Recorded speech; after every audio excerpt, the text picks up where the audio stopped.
98.0 FM. Booth FM. The night comes alive with Gramophone.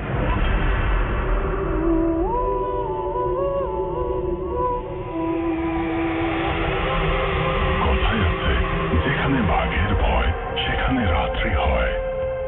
বাঘ হয়তো প্রতিদিন আসে না, কিন্তু রাতের ভয় প্রতি রাতে ফিরে ফিরে আসে খুলনায়।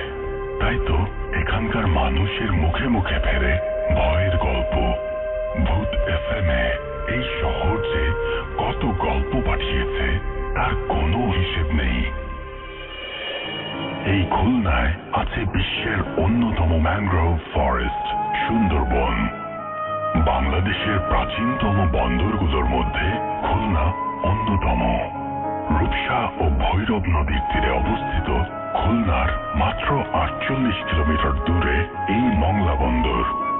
কথায় আছে, খুলনা শহর থেকে ১.৫ কিলোমিটার দূরে ভৈরব নদীর তীরে খুলনেশ্বরী দেবীর মন্দির ছিল এবং এই দেবীর নাম অনুসারে খুলনা অঞ্চলের নামকরণ করা হয়। খুলনার অদূরেই খান বাগেরহাটে খান জাহান আলীর মাজার আর ৬০ গম্বুজ মসজিদ। খুলনা দেশের অন্যতম শিল্প ও বাণিজ্যিক এলাকা।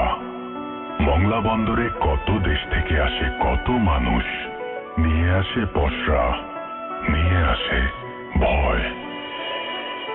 রূপসা ও ভৈরব ছাড়াও এখানে আছে শিবসা, পশুর, কপোতাক্ষ নদ, কুঙ্গা, মারজাত, ভদ্রা, বড়িভদ্রা, কাজীবাছরা, ডাকাতিয়া, কাকুরি সহ আরো কত নদী।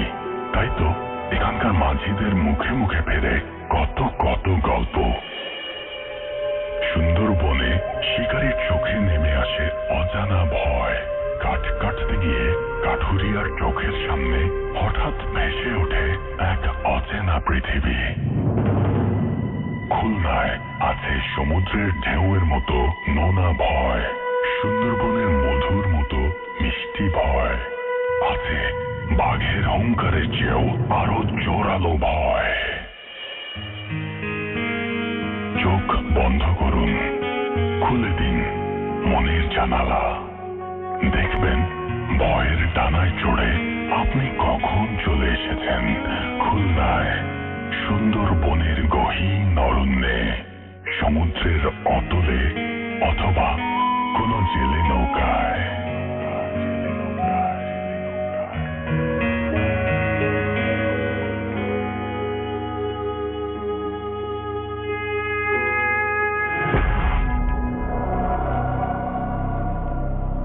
হ্যালো খুলনা, আপনাদের সবাইকে স্বাগত জানাচ্ছি এবং ইয়েস রাইট নাও আমি খুলনায় এবং আমার সাথে রয়েছে মাসুম এবং আজকের অতিথিরা, সেই সাথে আমার সাথে রয়েছে এই মুহূর্তে জিলানি, এই মুহূর্তে আমার সাথে রয়েছেন এছাড়াও ওই পাশে ঢাকায় শাহিন ভাই আমাদের, এছাড়াও তালাত আছে আমাদের সাথে, কামাল, মামুন এবং রাকিব সহ আরো অনেকে যারা আমাদের সহযোগিতা করছেন এখানে এবং যাদের মাধ্যমে আপনারা শুনতে পাচ্ছেন। খুলনার নাম নিয়ে অনেক ধরনের কিন্তু বিভ্রান্তি রয়েছে এবং অনেক ধরনের কথা শোনা যায়। যেমন একটা কথা এরকমও শোনা যায় যে খুলনায় যে ম্যানগ্রোভ ফরেস্ট আছে, সুন্দরবনের কথা আপনারা সবাই জানেন, সেইখানে একটা সময় নৌকা নিয়ে মাঝিরা যখন কাঠ কাটতে যেত এবং গাছের এবং কাঠ এবং নৌকা বেঁধে রাখতো এবং যখন তারা নৌকা আবার খুলতে যেত তখন কোনো একটা জায়গা থেকে তারা শুনতে পেত যে খুলো না, সেখান থেকেও নাকি খুলনা নামের উৎপত্তি।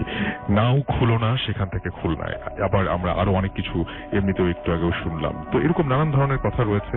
তবে খুলনা নিয়ে এইটুকু সন্দেহ নেই যে খুলনার মানুষজন ভূত এফএম পছন্দ করেন এবং খুলনা থেকে আমরা অসংখ্য ঘটনা পেয়েছি এবং খুলনা থেকে আমরা সবসময় SMS পাই, ইমেইল পাই, আমরা ফেসবুকে অনেক ভালো ফিডব্যাক পাই এবং খুলনাতে অনেক অসংখ্য গল্প আপনাদের শুনিয়েছি, যে গল্পগুলো আপনাদের অনেক বেশি ভালো লেগেছে। আশা করছি আজকে এই রাতটি খুলনার স্পেশাল সব ঘটনা দিয়ে আপনাদেরকে জমজমাটা একটা ভূত এফএম উপহার দিতে পারবো এবং সেই সাথে শুরুতে জানিয়ে দিচ্ছি কিভাবে আমাদের SMS করবেন। আমাদের SMS করতে হলে মোবাইলের মেসেজ অপশনে গিয়ে টাইপ করুন ফুর্তি, FOORTI ফুর্তি, স্পেস দিয়ে লিখুন আপনার নাম, স্পেস দিয়ে আপনার মেসেজ, পাশে দিয়ে 9840 নাম্বারে। যদি আমাদের ইমেইল করতে চান, আমাদের ইমেল অ্যাড্রেস হচ্ছে bhutfm@radiofurti.fm, which is bhwtfm@radioforti.fm। তার নাম, ঠিকানা এবং ফোন নাম্বার সহ আপনার জীবনে ঘটে যাওয়া বা আপনার জানা সেরা ঘটনা লিখে পাঠিয়ে দিন আমাদের কাছে। এই ফাঁকে বলে রাখি, নেক্সট ফ্রাইডেতে আমরা যাচ্ছি বরিশাল। সুতরাং যারা বরিশালে রয়েছেন, আমি দেখেছি যে খুলনায় যখন আমরা আসি তখন অনেক অভিযোগ ফেসবুকে ইনবক্স করেছেন, অনেকে ইমেইল করেছেন যে আপনারা খুলনা যাচ্ছেন, বরিশালে কেন আসছেন না। সো বরিশালে আমরা আসছি নেক্সট উইকে। বরিশালবাসী আপনারা bhutfm@radiofurti.fm এই অ্যাড্রেসে আপনাদের ঘটনাগুলো লিখে পাঠিয়ে দিন।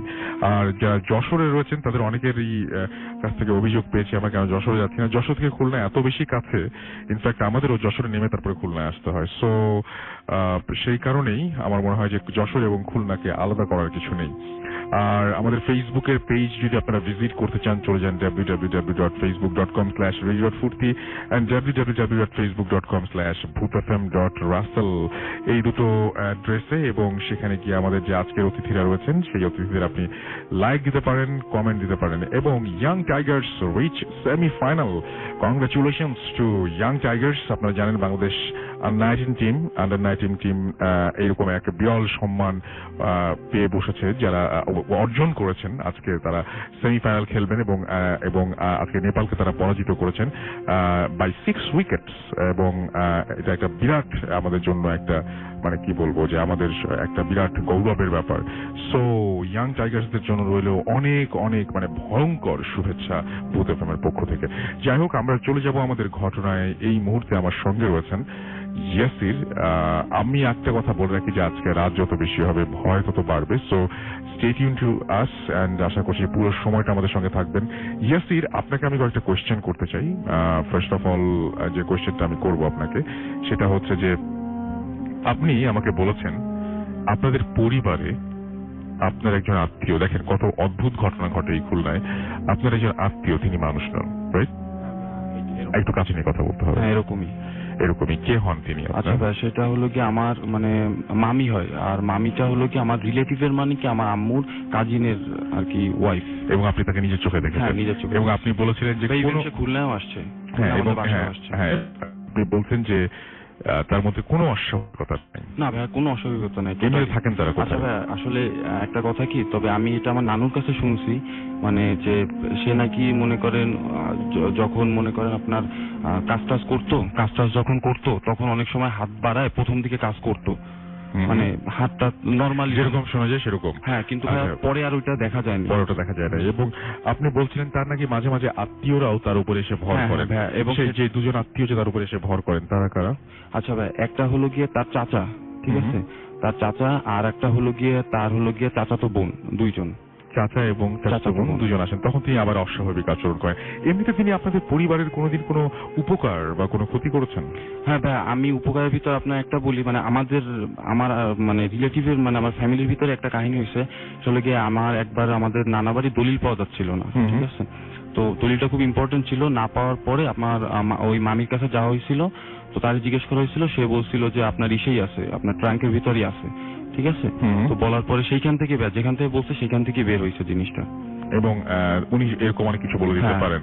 আর কোনো ক্ষতি করেছেন কখনো? না ভাই, ক্ষতি এখন পর্যন্ত কোনো ক্ষতি বলতে আমি ওইরকম কোনো ক্ষতি বলছি না, যেহেতু রিলেটিভ, মানে কোনোদিন কেউ তার কারণে কখনো ভয় পেয়েছেন? না ভাই, ভয় পাইনি, বাট আমার যে মানে তার যে ওয়াইফ বলতে সরি, মানে তার যে শাশুড়ি, ঠিক আছে, তার শাশুড়ি প্রথম দিকে ভয় পাইতো, বাট পরে যখন দেখছে যে কোনো ঝামেলা করে না, তারপর ব্যাপারটা নর্মাল হয়ে গেছে। আচ্ছা, আমরা একটু শোভনের কাছে যাই। এটা খুবই একটা অদ্ভুত ঘটনা, এবং আমার কাছে মনে হয় যে কারো পরিবারে, আমি জানি না যে জিন আছে কিনা, ওনাদের পরিবারে জিন আছে, এবং উনি বলছিলেন যে ওনার সেই জিনটা একদম দেখতে হুবহু মানুষের মতো, তার মধ্যে কোনো আচরণগত ভাবে কোনো পার্থক্য নেই। আপনি বলছিলেন কয়েন নিয়ে একটা ঘটনা, কি ঘটনা সেটা একটু শুনি তো, একটু কাছ থেকে বলতে হবে প্লিজ সবাই। কাজিনের ব্যাপারে, আমাদের ফ্যামিলির রিলেটেড আত্মীয় হয় আমাদের কাজিন, তার কাছে মানে তাকে তুলে নিয়ে যাওয়া হয়েছিল। তুলে নিয়ে যাওয়ার পরে তার খোঁজ পাওয়া যাচ্ছিল না, তো বাসার সবাই অনেক খোঁজাখুঁজি করছে, গ্রামের লোকজন বা সবাই ওইখানের খুব মানে জিনিসটা অনেক শোরগোল হয়ে গেছিল, তো সবাই খুব মানে খোঁজার জন্য ব্যস্ত ছিল। তো একটা পর্যায়ে তাকে না পাওয়ার পরে, তো ওইখানে স্বাভাবিকভাবে গ্রামে যেরকম হয় হুজুর, ওঝা বা এই ধরনের তাদের কাছে যাওয়া হয়। তো সেই হিসাব করে তারা ওই গ্রাম বা আশেপাশের অঞ্চলের কোনো হুজুর বা ওঝা বাদ দেয় নাই। তো এট এ টাইম যে একজনের কাছে পাওয়া গেছে যে ওই হুজুর তাকে ইনফো দিছিল যে আপনার ছেলেকে পরীরা উঠায় নিয়ে গেছে ঘরের থেকে, কারণ ও যখন মাদ্রাসায় পড়তো, মানে আমার ওই কাজিন মাদ্রাসায় পড়তো, ওনাকে ওইখানে দেখে পছন্দ করছে এবং তাদের বাড়ির পাশের পুকুরে উনি খেলাধুলা মানে যেদিন করতেছিল ওই দিন দেখে ওরা টার্গেট করে উঠায় নিয়ে চলে গেছে। তো ওই হুজুর বলছিল যে তোমরা 3টা জায়গায় খোঁজ নিও, ঠিক 3 দিন পরে তো এই 3টা জায়গার যে কোনো একটা জায়গায় পাওয়া যাবে। আচ্ছা, 3টা জায়গা ছিল আপনার, একটা ছিল বাঁশঝাড়, আরেকটা ছিল হচ্ছে আপনার নদীর পাড়, ওর সাইডেই নদী আছে, আরেকটা ছিল হচ্ছে আপনার গাছের উপরে তেঁতুল গাছ, একটা বড় তেঁতুল গাছ ছিল ওই এলাকারই, তো ওইখানে। তো 3 দিন যখন তারা অপেক্ষা করলো, 3 দিনের দিন বাসা সবাই অ্যালার্ট, মানে এই 3টা জায়গায় লোকজন সব ভিড়ভাট্টা। তো নদীতে ওই দিন সকালে নদীতে একজন লোক দেখতে পায় ওই এলাকারই, যে ছেলেটা দাঁড়ায় আছে এবং এক হাতে মানে দূর থেকে উনি বুঝতে পারছেন যে এক হাতে বল আকৃতির কিছু, যখন সামনে গেছে তখন দেখতে পারছে ওইটা একটা মিষ্টি, আচ্ছা, এবং বাম হাতে দেখতে পারছে 2টা কয়েন, ওইটা হলো একদম কাছে যে তারপরে। কিন্তু উনি যখন 1 হাত কি 2 হাত দূরত্বের কাছে ছিল তখন ওই ছেলেটা বলতেছে, ওর বয়স ছিল তখন 7 কি 8, তো ও বলতেছে আমার ভাই যে কাছে আসিস না, সমস্যা আছে। আচ্ছা, তো ওই লোকটা ওই জিনিসটা আর কেয়ার করেনি, মানে সে অনেকটা খুশি হওয়ার মতো তাকে যে জড়ায় ধরছে, জড়ায় ধরার সাথে সাথে সে অজ্ঞান হয়ে গেছে। কি অজ্ঞান হয়ে গেছে? এই সেই আমার ভাই, মানে যাকে তুলে নিয়ে হ্যাঁ, গেছিল, হ্যাঁ, আচ্ছা, সে অজ্ঞান okay. হয়ে গেছে। এবং সবচাইতে মজার ব্যাপার হচ্ছে উনি অজ্ঞান হয়েছিলেন টোটাল 3 দিন, 3 দিন, আচ্ছা। পুরো 3 দিন। এবং ওই 3 দিনে ওনার হাত থেকে ওই কয়েন এবং মিষ্টি কেউ আলাদা করতে পারেনি। কয়েনটা কি খুব সাধারণ কয়েনের মতো না, ছিল? কয়েনটা টোটালি সাধারণ কয়েনের মতো ছিল না। এবং কয়েনের ব্যাপারে আরেকটা কথা, ওই 3 দিন পরে উনি যখন রাত্রেবেলায় উঠছে, মানে মা বলে চিৎকার করে উঠছে, হুম, তখন উনি শুধু 2টা কথা বলতেছিল, যে প্রথমটা হচ্ছে আমি, তোমরা কারা, সেকেন্ড কথাটা হচ্ছে আমার সেই ফুলের বিছানা কই। আচ্ছা, এই কথা বলতে বলতে সে আবার মানে ঘুমায় যাওয়ার মতো একটা পরিস্থিতি। তো তারা হুজুরের কাছে আবার যায়, হুজুরের কাছে গিয়ে জিজ্ঞাসা করে এর প্রতিকার কি। তো হুজুর যেটা বলে সেটা হচ্ছে ওকে নিয়ে ঘুম পাড়ায় নিয়ে যাওয়া হয়েছিল এবং ওইখানে ও একটা ঘোরের মধ্যে ছিল এবং এই ঘোরটা কাটতে একটু সময় লাগবে। কয়েনের ব্যাপারটা আসি, কয়েনটা ওই ওর ঘোরটা যখন আস্তে আস্তে কাটে তখন ওইটা নিতে পারেনি হাত থেকে, ঘোরটা যখন আস্তে আস্তে কাটে তখন ওই কয়েনটা নেওয়া হয় এবং হুজুর বলে ওকে ওইখান থেকে অন্য কোথাও পাঠায় দিতে। তো পরে ভাইকে ঢাকায় পাঠায় দেওয়া হয় এবং কয়েনটা নিয়ে ওনার আম্মা মানে ঘরের একটা সেফ জায়গায় রেখে দিছিল। তো পরের দিন সকাল উঠে দেখে ওই 2টা নাই এবং ওটা টোটালি ডিসঅ্যাপিয়ার হয়ে গেছে। ওকে, থ্যাংক ইউ সো মাচ। এই ছিল আপনার ঘটনা, রাইট? এবং তারপরে তার কোনো সমস্যা হয় নাই?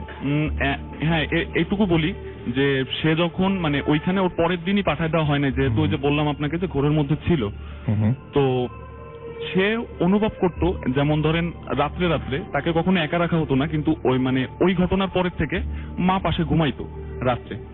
তো রাত্রে নাকি সে উঠে একা একা অন্ধকারে কারোর সাথে মারামারি করতো, মানে কোন একটা ছায়া বা অভাব জাতীয় কিছু একটা, তার মা যেটা বলছে যে ছায়ার মতো তার সাথে মারামারি করতো। এবং এট এ টাইম সে বলতো যে আমি যাব না, এরকম করে চিৎকার করে বলতো আমি যাব না, এবং বলতে বলতে সে ওইখানে অজ্ঞান হয়ে যাইতো।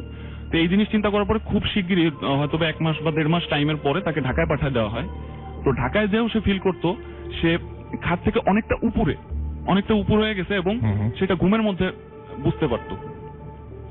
এই জিনিসটা এখন আস্তে আস্তে অনেকটা কমে গেছে, কিন্তু এখনো সে ফিল করে যে তাকে কেউ উঠায় নিচ্ছে ঘুমের মধ্যে, অথবা স্বপ্ন দেখে যে তুই চল, বারবারই শুধু একটা কথা বলে যে তুই চল। এটাই আমি এক্সপেক্ট করছিলাম আপনার কাছে। হ্যাঁ, এই অংশটুকু শুনেছিলাম না। And thank you very much. আমার কাছে অনেক SMS আসছে। অতুল আমাদের SMS করেছেন এবং SSC এক্সাম চলছে, দোয়া চেয়েছেন সবার। SH আবরার হাজারিবাগ থেকে আমাদের SMS করেছেন এবং আজকের ভূত FM জমবে ভালো লিখেছেন। হ্যাঁ, আজকে খুলনায় আমাদেরও এক্সপেকটেশন সেরকমই। মাহফুজ আমাদের লিখেছেন স্টোরিটা তার কাছে অনেক বেশি ভালো লেগেছে। অনামিকা আমাদের ফরিদপুর থেকে SMS করে লিখেছেন যে এই স্টোরিটা ভালো লেগেছে। জ্যাকলিন নাটোর টিভি সেন্টার থেকে আমাদের SMS করেছেন, I am big fan of ভূত এফএম এবং তিনি বলেছেন যে ভূত এফএম তাদের ফ্যামিলি মেম্বাররা সবাই শোনেন। রেজা মাওলা আমাদের এসএমএস করে বলছেন ওয়েলকাম টু খুলনা। এছাড়াও আনিকা আমাদের এসএমএস করেছেন বাসাবো থেকে, আমাদেরকে আলিফ এসএমএস করেছেন নাটোর থেকে, খুলনা থেকে আনোয়ার এবং তার ওয়াইফ আফরিন এসএমএস করেছেন এবং তারা আজকে একটু ডিফারেন্ট, তারা আজকে দে আর উইথ ভূত এফএম ফ্যামিলি। সো কিছুক্ষণের মধ্যেই অ্যাটলিস্ট তাদের আমরা ভয়েস আপনাদেরকে শোনাই দিব, যারা প্রত্যেক দিন এসএমএস করে এবং প্রতিটা দিন যাদের নাম শোনেন। হাবিব এবং নাহিদ কুমিল্লা থেকে আমাদের এসএমএস করেছেন এবং তারাও একটা হরর নাইট চান আমাদের কাছে, সেটা লিখেছেন। বরিশাল আসবেন কবে অনেকেই বলছেন, যারা মিস করছেন তাদেরকে বলি নেক্সট ফ্রাইডে, অর্থাৎ যে ফ্রাইডেটা আসছে আপকামিং ফ্রাইডে, যেটা সেই ফ্রাইডেতে অর্থাৎ এই দিস ফ্রাইডে আমরা যাচ্ছি বরিশাল এবং বরিশালে আপনাদের সাথে অনেক মজা হবে। সেই জন্য আপনাদের যেটা করতে হবে, আপনাদেরকে প্রচুর ঘটনা পাঠাতে হবে আমাদেরকে, এবং ঘটনা পাঠানোর নিয়মটি হচ্ছে মোবাইল না, আমাদের ইমেইলে পাঠাতে হবে আপনাদের ঘটনা, এবং ইমেইলটা অ্যাড্রেসটা আমি জানিয়ে দিচ্ছি bhutfm@radiofurti.fm। প্লিজ একটু লিখে নেবেন, তাহলে মনে থাকবে bhwtfm@radiofurti.fm। এবং আমার যেটা মনে হয় আপনারা যে কোনো আপনারা যদি একটু গুগল করেন তাহলে এই ওয়েব এই ঠিকানা পেতে আমাদের একেবারে আপনাদের অসুবিধা হবে না। এবং আমাদের যে ওয়েবসাইট আছে সেখানে গিয়ে আপনি পেয়ে যাবেন www.radiofurti.com, সেখানে গিয়ে আপনি পেয়ে যাবেন। ডেফিনেটলি আমরা চলে যাব আবারও ঘটনায়, তার আগে জানিয়ে দিই যে আমরা থ্যাঙ্কস জানাতে চাই। Thank you so much Tiger Garden International Hotel for your hospitality and Dan Cake. Thanks to Dan Cake for their hospitality. And আমার মনে হয় যে আরেকটা খবর আপনাদের জানিয়ে দেওয়া দরকার, চলছে অমর 21শে বইমেলা এবং ভাষার মাস শুরু হয়ে গেছে। সেই উপলক্ষে ঢাকা বইমেলায় স্টল নাম্বার 181 এবং 182 জ্ঞান বিতরণী স্টল, সেখানে আমাদের বইগুলো আছে, পুরনো বইগুলো যারা এখনো পাননি, নতুন বই আসছে, পুরনো বইগুলো যারা সংগ্রহ করতে পারেনি সেখান থেকে আপনারা সংগ্রহ করে নিতে পারেন। আমরা চলে যাব আমাদের পরবর্তী অতিথির কাছে, এবং আমাদের পরবর্তী অতিথি ডক্টর ফারুক, আমরা তার কাছে যাব এবং একটা লাশের ঘটনা শুনে আসবো আমরা, রাইট? এটা একটা অ্যাম্বুলেন্সের ঘটনা। ওকে, শুনে আসি। ধন্যবাদ রাসেল ভাই। আমার ঘটনা হচ্ছে আমাদের এই খুলনা মেডিকেল কলেজে, আমার খুলনা মেডিকেল কলেজ আসার পরে হসপিটালে এক অ্যাম্বুলেন্স চালায় এক মামা, তো তার সঙ্গে আমার সম্পর্ক। তো ঘটনাক্রমে সে ঘটনা আমার সঙ্গে শেয়ার করে। তো ঘটনা ছিল এরকম যে একটা পোস্টমর্টম করা লাশ এই সম্পর্কে। তো একটা লাশ মেবি সেটা ছিল আপনার সুইসাইড। তো সুইসাইড করা একটা লাশ, তো সেটা আমাদের খুলনা মেডিকেল কলেজেই পোস্টমর্টম করা হয়েছে। তো করার পর সেটা মেবি রিলিজ দেওয়া হয় রাত সন্ধ্যার দিকে। তো সন্ধ্যার দিকে রিলিজ দেওয়া হয়। তো ঘটনাক্রমে যেহেতু লাস্টে ছিল সুইসাইড কেস, তো সেই জন্য ওই বাসার ফ্যামিলি থেকে যে মেম্বারটা ছিল, তো তাকে ওই পরিবারের ঝামেলার কারণে, যে ওখানে একটা পুলিশি একটা ঝামেলা হয়েছিল, তো সেটার কারণে সে চলে যায়। তো আলটিমেটলি ওই ডেড বডিতে একা থেকে যায়। তো এখন হসপিটালে একটা নিয়ম ছিল এমন যে একটা ডেড বডি একটা নির্দিষ্ট টাইমের মধ্যে সেটা রিলিজ দিয়ে দিতে হবে, এবং রিলিজ দেওয়ার পরে সেটা হসপিটালে রাখা যাবে না, এরকম একটা অর্ডিনেন্স ছিল আর কি। তো যাই হোক, তো ঘটনাক্রমে হসপিটালের নির্দেশে বাসায় ফোন দেওয়া হয়। বাসায় ফোন দেওয়ার পরে তারা ওখান থেকে জানায় যে আমাদের বাসায় খুব প্রবলেম, তো আমরা ওই লাশটাকে নিয়ে আসার জন্য যেতে পারতেছি না। তো হসপিটাল কর্তৃপক্ষের কাছে তারা এটা বলে যে লাশটাকে যাতে ওই হসপিটাল থেকেই অ্যাম্বুলেন্স ব্যবস্থা করে সেটা পৌঁছে দেওয়া হয় আর কি। তো হসপিটাল কর্তৃপক্ষ সেটা সেভাবেই কার্যক্রম করে এবং শেষ পর্যন্ত লাশটা পৌঁছে দেওয়ার জন্য সমস্ত ব্যবস্থা নেয়। আলটিমেটলি সেই লাশটা যে পৌঁছে দেয় সে দায়িত্ব ছিল সেই মামা, মানে যে অ্যাম্বুলেন্স চালাইতো। তো উনি এখন আমার কলেজের মেডিকেল কলেজের ভাইস প্রিন্সিপাল স্যারের গাড়ি চালান। তো এই ঘটনার পরে সাধারণত তিনি অ্যাম্বুলেন্স চালানো ছেড়ে দিয়েছেন আর কি, ভয়ের কারণে। হ্যাঁ, ও একটা ঘটনা আমি পরে আপনার সঙ্গে বলতেছি। তো ঘটনা এমন ঘটছিল যে সন্ধ্যার থেকে যেহেতু গাড়িটা ছাড়ছিল, এখান থেকে সবকিছু কমপ্লিট করার পরে গাড়িটা মেবি 8টার দিকে হসপিটাল থেকে রওনা দিছে, এবং রওনা দেওয়ার পর ঘন্টা 2 ফ্লুয়েন্টলি গাড়িটা চলছিল, তো কোনো ঝামেলা ছিল না। তো হঠাৎ করে তিনি খেয়াল করতেছেন লাশটা যেহেতু ছিল আপনার কফিনের মধ্যে, তো পেছনে তিনি খেয়াল করতেছেন যে কফিনটা খুলে যাওয়ার একটা শব্দ। তো বোঝা যাচ্ছে যে একটা কফিনের যদি উপরে পাটাতোটা খুলে যায়, একটা যেরকম টাইপের শব্দ হওয়া উচিত ওই টাইপের একটা শব্দ হচ্ছে আর কি। তো উনি জিনিসটা নোটিস করার পরে নিজে একটু গাড়িটার স্পিডটা কমাই দিচ্ছেন এবং অবজার্ভ করার জন্য একটু ট্রাই করছেন আর কি। তো রাস্তা আবহাওয়াটা এমন ছিল যে হালকা বৃষ্টি ছিল, আর রাস্তায় গাড়িও তেমনটা ছিল না, মোটামুটি ফাঁকা। তো এই এনভায়রনমেন্টে তিনি নিজের যদিও একটু অ্যাবনর্মাল মনে করতেছেন, তো তারপরেও নিজের দায়িত্বে এবং সরকার যেহেতু তাকে এই কাজে পাঠাইছে, তো অবশ্যই তাকে রেসপন্সিবিলিটি বেশি মনে করছেন। তো এই কারণেই সে গাড়িটা অফ করছেন, স্টপ করছেন। স্টপ করার পরে তিনি জিনিসটা অবজার্ভ করছেন যে আসলে কি ঘটনা ঘটছে। তো উনি দেখেন যেভাবে পেরেক মেরে দেওয়ার কথা ছিল ওইভাবে মারা ছিল, তো আলটিমেটলি কিন্তু পেরেকটা সে জায়গায় ছিল না। তো উপরে যে কাঠের এটা দেওয়া ছিল কফিনের উপরে, তো ওটা খুলে পড়ে গেছে। তো উনি ওটা স্বাভাবিকভাবে নিয়েছেন, যে অ্যাবনর্মাল ভাবে নেন নাই, তো হতেই পারে, এটা স্বাভাবিক। তো উনি লাস্টটাকে ওই আগের মতো কফিনকে প্লেস করছেন এবং তার গাড়িতে দড়ি ছিল আর কি, রশি যেটাকে বলে, তো ওটা ছিল। তো ওটা দিয়ে খুব ভালোভাবে জিনিসটা মুড়িয়ে নিয়েছেন আর কি, আচ্ছা, সমস্ত কফিনটাই তেমন ভাবে মুড়িয়ে নেওয়া হয়েছে।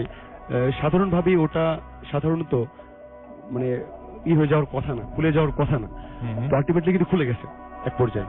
তো উনি কনফিডেন্টলি সেটা করছেন, করার পরে গাড়িটা স্টার্ট করছেন। স্টার্ট করার এক পর্যায়ে তিনি এখন খেয়াল করতেছেন যে পিছনে একটা অদ্ভুত শব্দ, তো যেটা একটা গোঙানোর মতো শব্দ হয় আর কি, মানুষ যেটা করে আর কি।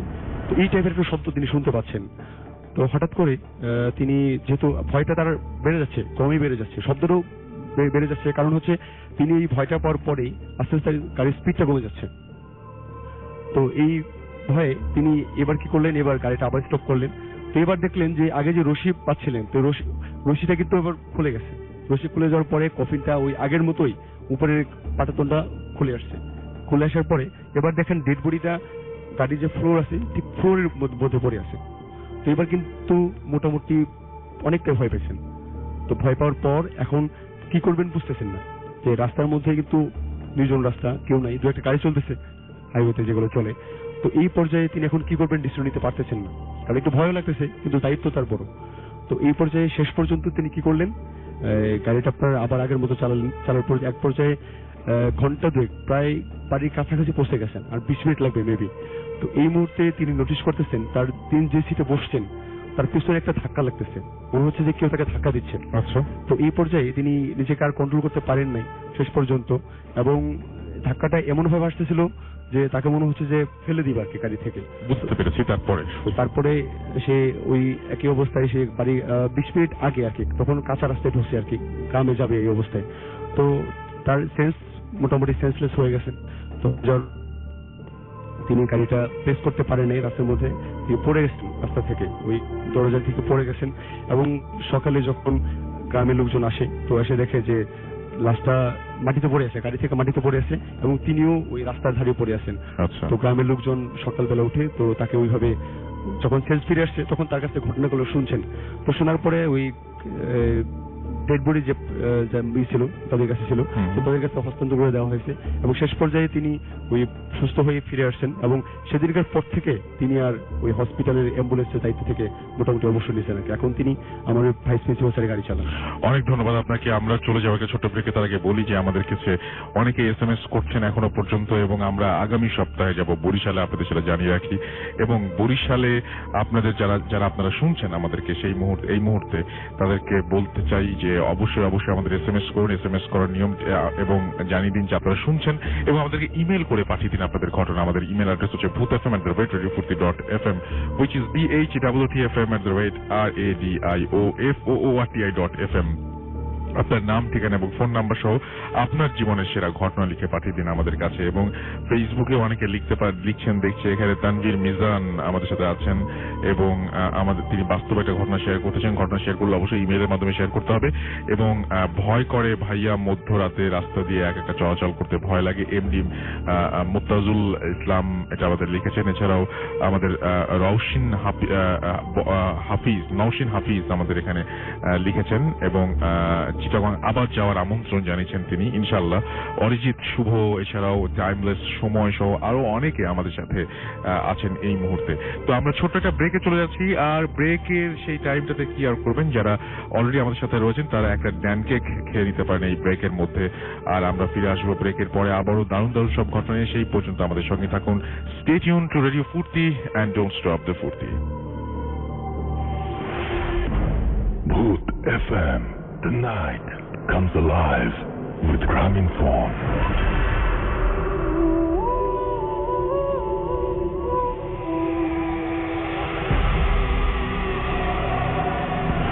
Welcome back.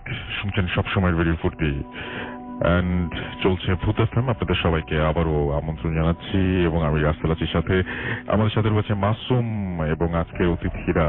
আর সেই সাথে thank you so much Tiger Garden International Hotel for your hospitality. এবং আশা করছি যে আপনারা সবাই অলরেডি যারা বরিশালে তারাও প্রস্তুতি নিচ্ছেন এবং আগামী শুক্রবার আমরা আসছি বরিশালে, সুতরাং অবশ্যই প্রস্তুত থাকবেন। প্রতি সপ্তাহেই আমরা সবসময় শুনি যে খুলনা থেকে আমাদের SMS করেন আনোয়ার এবং তার ওয়াইফ আফরিন। আপনাদের অনেকেরই ধারণা আছে যে আমরা SMS আসলে কি যায় নাকি যায় না, আসলে কি পড়ি নাকি পড়ি না। তো আমি একটু পরিচয় করে দিই। আপনার নামটা একটু প্লিজ বলবেন। আনোয়ার হোসেন। আপনি? জি, আমি আফরিন জুহি। আপনাদের এরকম কোনোদিন হয়েছে যে আপনারা এপিসোড মিস দিয়েছেন কখনো? কখনোই না, কখনোই মিস দেননি। ছিল না তখন অ্যাপস দিয়ে চালিয়ে গেছেন। আপনিও তাই? কেমন লাগে ভূত এফএম? মানে ভূত এফএম কে নিজের ফ্যামিলি বলে মনে হয়। থ্যাংক ইউ সো মাচ আজকে এবং আপনারা যে কষ্ট করে এসেছেন। কোথায় বাসা আপনাদের খুলনায়? টাইগার গার্ডেনের ঠিক সামনেই আমাদের বাসা। আচ্ছা, ওকে। সো টাইগার গার্ডেনের সামনে বাসা। Thank you so much. আপনাদের অনেক অনেক ধন্যবাদ এবং আশা করছি যে আপনাদের সময় আমাদের সাথে অনেক বেশি ভালো কাটবে। আমরা চলে যাব শাহিনের কাছে এবং শাহিন যখন ঘটনাটা বলবেন সেই সময় আপনারা একটু অনুভব করবেন যারা শুনছেন এই মুহূর্তে যে আপনাদের সাথেই এই ঘটনাটা ঘটছে। দেখেন কেমন লাগে শাহিনের স্টোরি। আপনি খুলনায় কোথায় থাকেন? আমি খালিশপুর বিদ্যুৎ কেন্দ্রে থাকি। খালিশপুর বিদ্যুৎ কেন্দ্র, ওকে। চলে যাই আপনার ঘটনায়। Hi listener, this is Shahin from বিদ্যুৎ কেন্দ্র। প্রথমে ধন্যবাদ জানাই আমার বন্ধুদের। আমরা সরাসরি ঘটনায় যাব প্লিজ। হ্যাঁ, অনেকে অনেক কষ্ট করে রাতের বেলায় শুনছেন, আমরা ঘটনায় যাই প্লিজ। হ্যাঁ, thank you so much. Thank you. 2012 সালের রাসেল ভাই, ঘটনাটা ছিল 2012 সালের বলেন। 2012 সালের নভেম্বর মাসের মাঝামাঝি কোনো একটা সময় রাসেল ভাই। তো আমি একটু অনেক রাত করে ঘুমাতে যাই। তো বরাবরের মতো আমি ওই দিনও অনেক রাত করে ঘুমাই। তো একটা সার্টেন সময় আমি ঘুমিয়ে যাই। হ্যালো, হ্যাঁ, একটা সার্টেন সময় আমি ঘুমিয়ে পড়ি। তো হঠাৎ আনুমানিক রাত 3টার সময় আমার ঘুম ভেঙে যায়। আমি বুঝতে পারলাম কিছু একটা সামথিং আমার মাথার পেছনে খুব আলতো ভাবে আমার মাথায় হাত বুলিয়ে দিচ্ছে। তো আমি মনে করলাম হয়তো বা আমার আম্মু ঘুম থেকে উঠে গেছে, আমার মাথায় হাত বুলিয়ে দিচ্ছে। কিন্তু রাসেল আমি পাশ ফিরে যে দেখতে যাবো, দেখি আমার ঘাড় আমি মুভ করতে পারছি না। অনেক ঘাড়টা অনেক শক্ত হয়ে গেছে। বেশ কিছুক্ষণ চেষ্টা করার পরে আমার ঘাড়টা আমি মুভ করাই, দেখি ওইখানে কেউ নেই। কিছুক্ষণ পর আমার চোখ রাসেল ভাই সামনে চলে যায়। এখন দেখি আমার মশারির ওপাশে ঠিক সামনে একদম মশারির গা ঘেঁষে একটা লম্বা আনুমানিক 7 থেকে 8 ফুট একটা দৈর্ঘ্যের একটা মহিলা অবয়ব। আসলে এটা চুল হাঁটু পর্যন্ত। আমরা মাইক্রোফোনটা সঙ্গে না রাখলে কথা শোনা যাবে না, মাইক্রোফোনটা সঙ্গে রাখতে হবে প্লিজ। হ্যাঁ, আসলে ভাই এই মহিলা অবয়বটার হাইট ছিল আনুমানিক 7 থেকে 8 ফুট এবং তার চুল ছিল পা পর্যন্ত আসলে, এবং চোখটা ছিল সম্পূর্ণ সাদা, চোখের মধ্যে কোনো মনি নেই। আমার উত্তর পাশের জানলাটা খোলা ছিল, স্পষ্ট আমি এটা দেখতে পাচ্ছি বাইরের আলো থেকে। এমন সময় রাসেল ভাই তার সাথে আমার আই কন্টাক্ট হচ্ছে, সম্পূর্ণ চোখে চোখ পড়ছে। হ্যালো। আচ্ছা, উনি একটু নার্ভাস। আচ্ছা, আমি একটু বলি যে আপনি এই মহিলা যার কথা বলছে তাকে কি রেগুলার দেখেন? না, আমি রেগুলার দেখি না, মাঝে মাঝে দেখা হয়। সেটা মাঝে মাঝে দেখা হয়। থ্যাংক ইউ সো মাচ, আপনাকে অনেক ধন্যবাদ। তো আমার মনে হয় যে এই মুহূর্তে যারা শুনছেন এবং শুনছিলেন তাদের সাথে যদি এরকম কোনো ঘটনা ঘটে যে হঠাৎ করেই রাতের বেলায় ঘুম ভেঙে গেল আপনার এবং আপনি মনে করলেন যে আপনার পরিচিত বা আপনার আপন কেউ মাথায় হাত বুলিয়ে দিচ্ছে এবং সেই মুহূর্তে আপনি অনুভব করে যদি তাকিয়ে দেখেন যে এরকম অদ্ভুত চেহারার একজন মানুষ, তাহলে কেমন লাগবে? আমার মনে হয় যে ভয়ঙ্কর লাগার কথাই। আমরা চলে যাব আমাদের পরবর্তী অতিথির কাছে। আপনার নামটা প্লিজ একটু বলবেন, তারপরে আপনার ঘটনা আমরা শুনবো। হাই লিসনার্স, আমি মোহাম্মদ হুমায়ুন কবির, খুলনা মেডিকেল কলেজ থেকে আসছি। শুনি আপনার ঘটনা। ঘটনায় চলে যাচ্ছে। জি প্লিজ। আমার ঘটনাটা ঘটছিল আমার আম্মুর সাথে, আম্মুর মুখেই শোনা। আমার জন্মের আগে আমরা 3 ভাই, আমার 2 ভাই তখন জন্ম নিছে, আমার জন্ম হয়নি। তো আম্মুর মুখে শোনা এবং আম্মুর নিজের সাথে ঘটা ঘটনাটা। আচ্ছা। আমাদের যে বাড়িতে আমরা এখন থাকি, বাড়িটা বেশ 3-4 বছর 5 বছর পর্যন্ত খুব অব্যবহৃত হয়ে পড়ে থাকার কারণে ওখানে চুন সুরকি এই যে দেওয়ালগুলো গাঁথনি ছিল, যার কারণে ওই ছোট ছোট বট গাছগুলো দেওয়ালে হয়ে যায় এবং দেওয়ালগুলো অনেক ফাটল ধরে বড় বড়। তো এই ফাটল ধরার পরে 3-4 বছর পরে যখন আব্বু আম্মু এবং আমার 2 ভাইকে নিয়ে ওই বাড়িতে বসবাস শুরু করে, তখন আমাদের সেই বাড়িতে তখন 2টা রুম ছিল এবং 2টা ছিল শোয়ার ঘর, একটা ছিল হচ্ছে কিচেন, রান্নাঘর আর কি। তো ওই বাড়িতে আম্মু থাকতো, আব্বু বেশ রাত করে বাড়িতে আসতো। তখন আম্মু একা একা যখন বাড়িতে থাকতো, 2 ভাই ঘুমাতো, তো আম্মু শুনতে পাইতো যে কিচেনের ভিতরে যদি অনেকগুলো প্লেট, তারপরে যে বোল, তারপরে ড্রেস গুলা যদি সাজায় রেখে ফেলে দেওয়া হয়, তাহলে যে শব্দগুলো হয়, এই ধরনের শব্দ হইতেছে, মনে হইতেছে কেউ ফেলাই দিচ্ছে। কিন্তু আসলে আম্মু যখন দরজা খুলে কিচেনে ঢুকে, তখন দেখে যে আসলে সবগুলো ঠিক আছে। তারপরে হঠাৎ করে যে শুনতো যে আমাদের বারান্দা, উঠান ঝাড়ু দেওয়ার মতো একটা আওয়াজ। আম্মু বাইরে গিয়ে দেখে কোনো আওয়াজই নাই, মানে কিছু নাই, শুধু আওয়াজই শোনা যাইতেছিল। বাইরে গিয়ে দেখে কিছু নাই। এইভাবে যে সাপের যে একটা আওয়াজ করে, ফোঁস ফোঁস করে যে আওয়াজটা করে, এরকম একটা আওয়াজও তখন হইতো। তো আম্মু এইগুলো দেখতো, ভয় পাইতো, আবার নিজেকে সান্ত্বনা দিত যে না, আসলে কি মনে হয় কিছু না। আচ্ছা। এভাবে হইতে হইতে এক সময় হয় কি, আমার আম্মু অনেক অসুস্থ হয়ে পড়ে।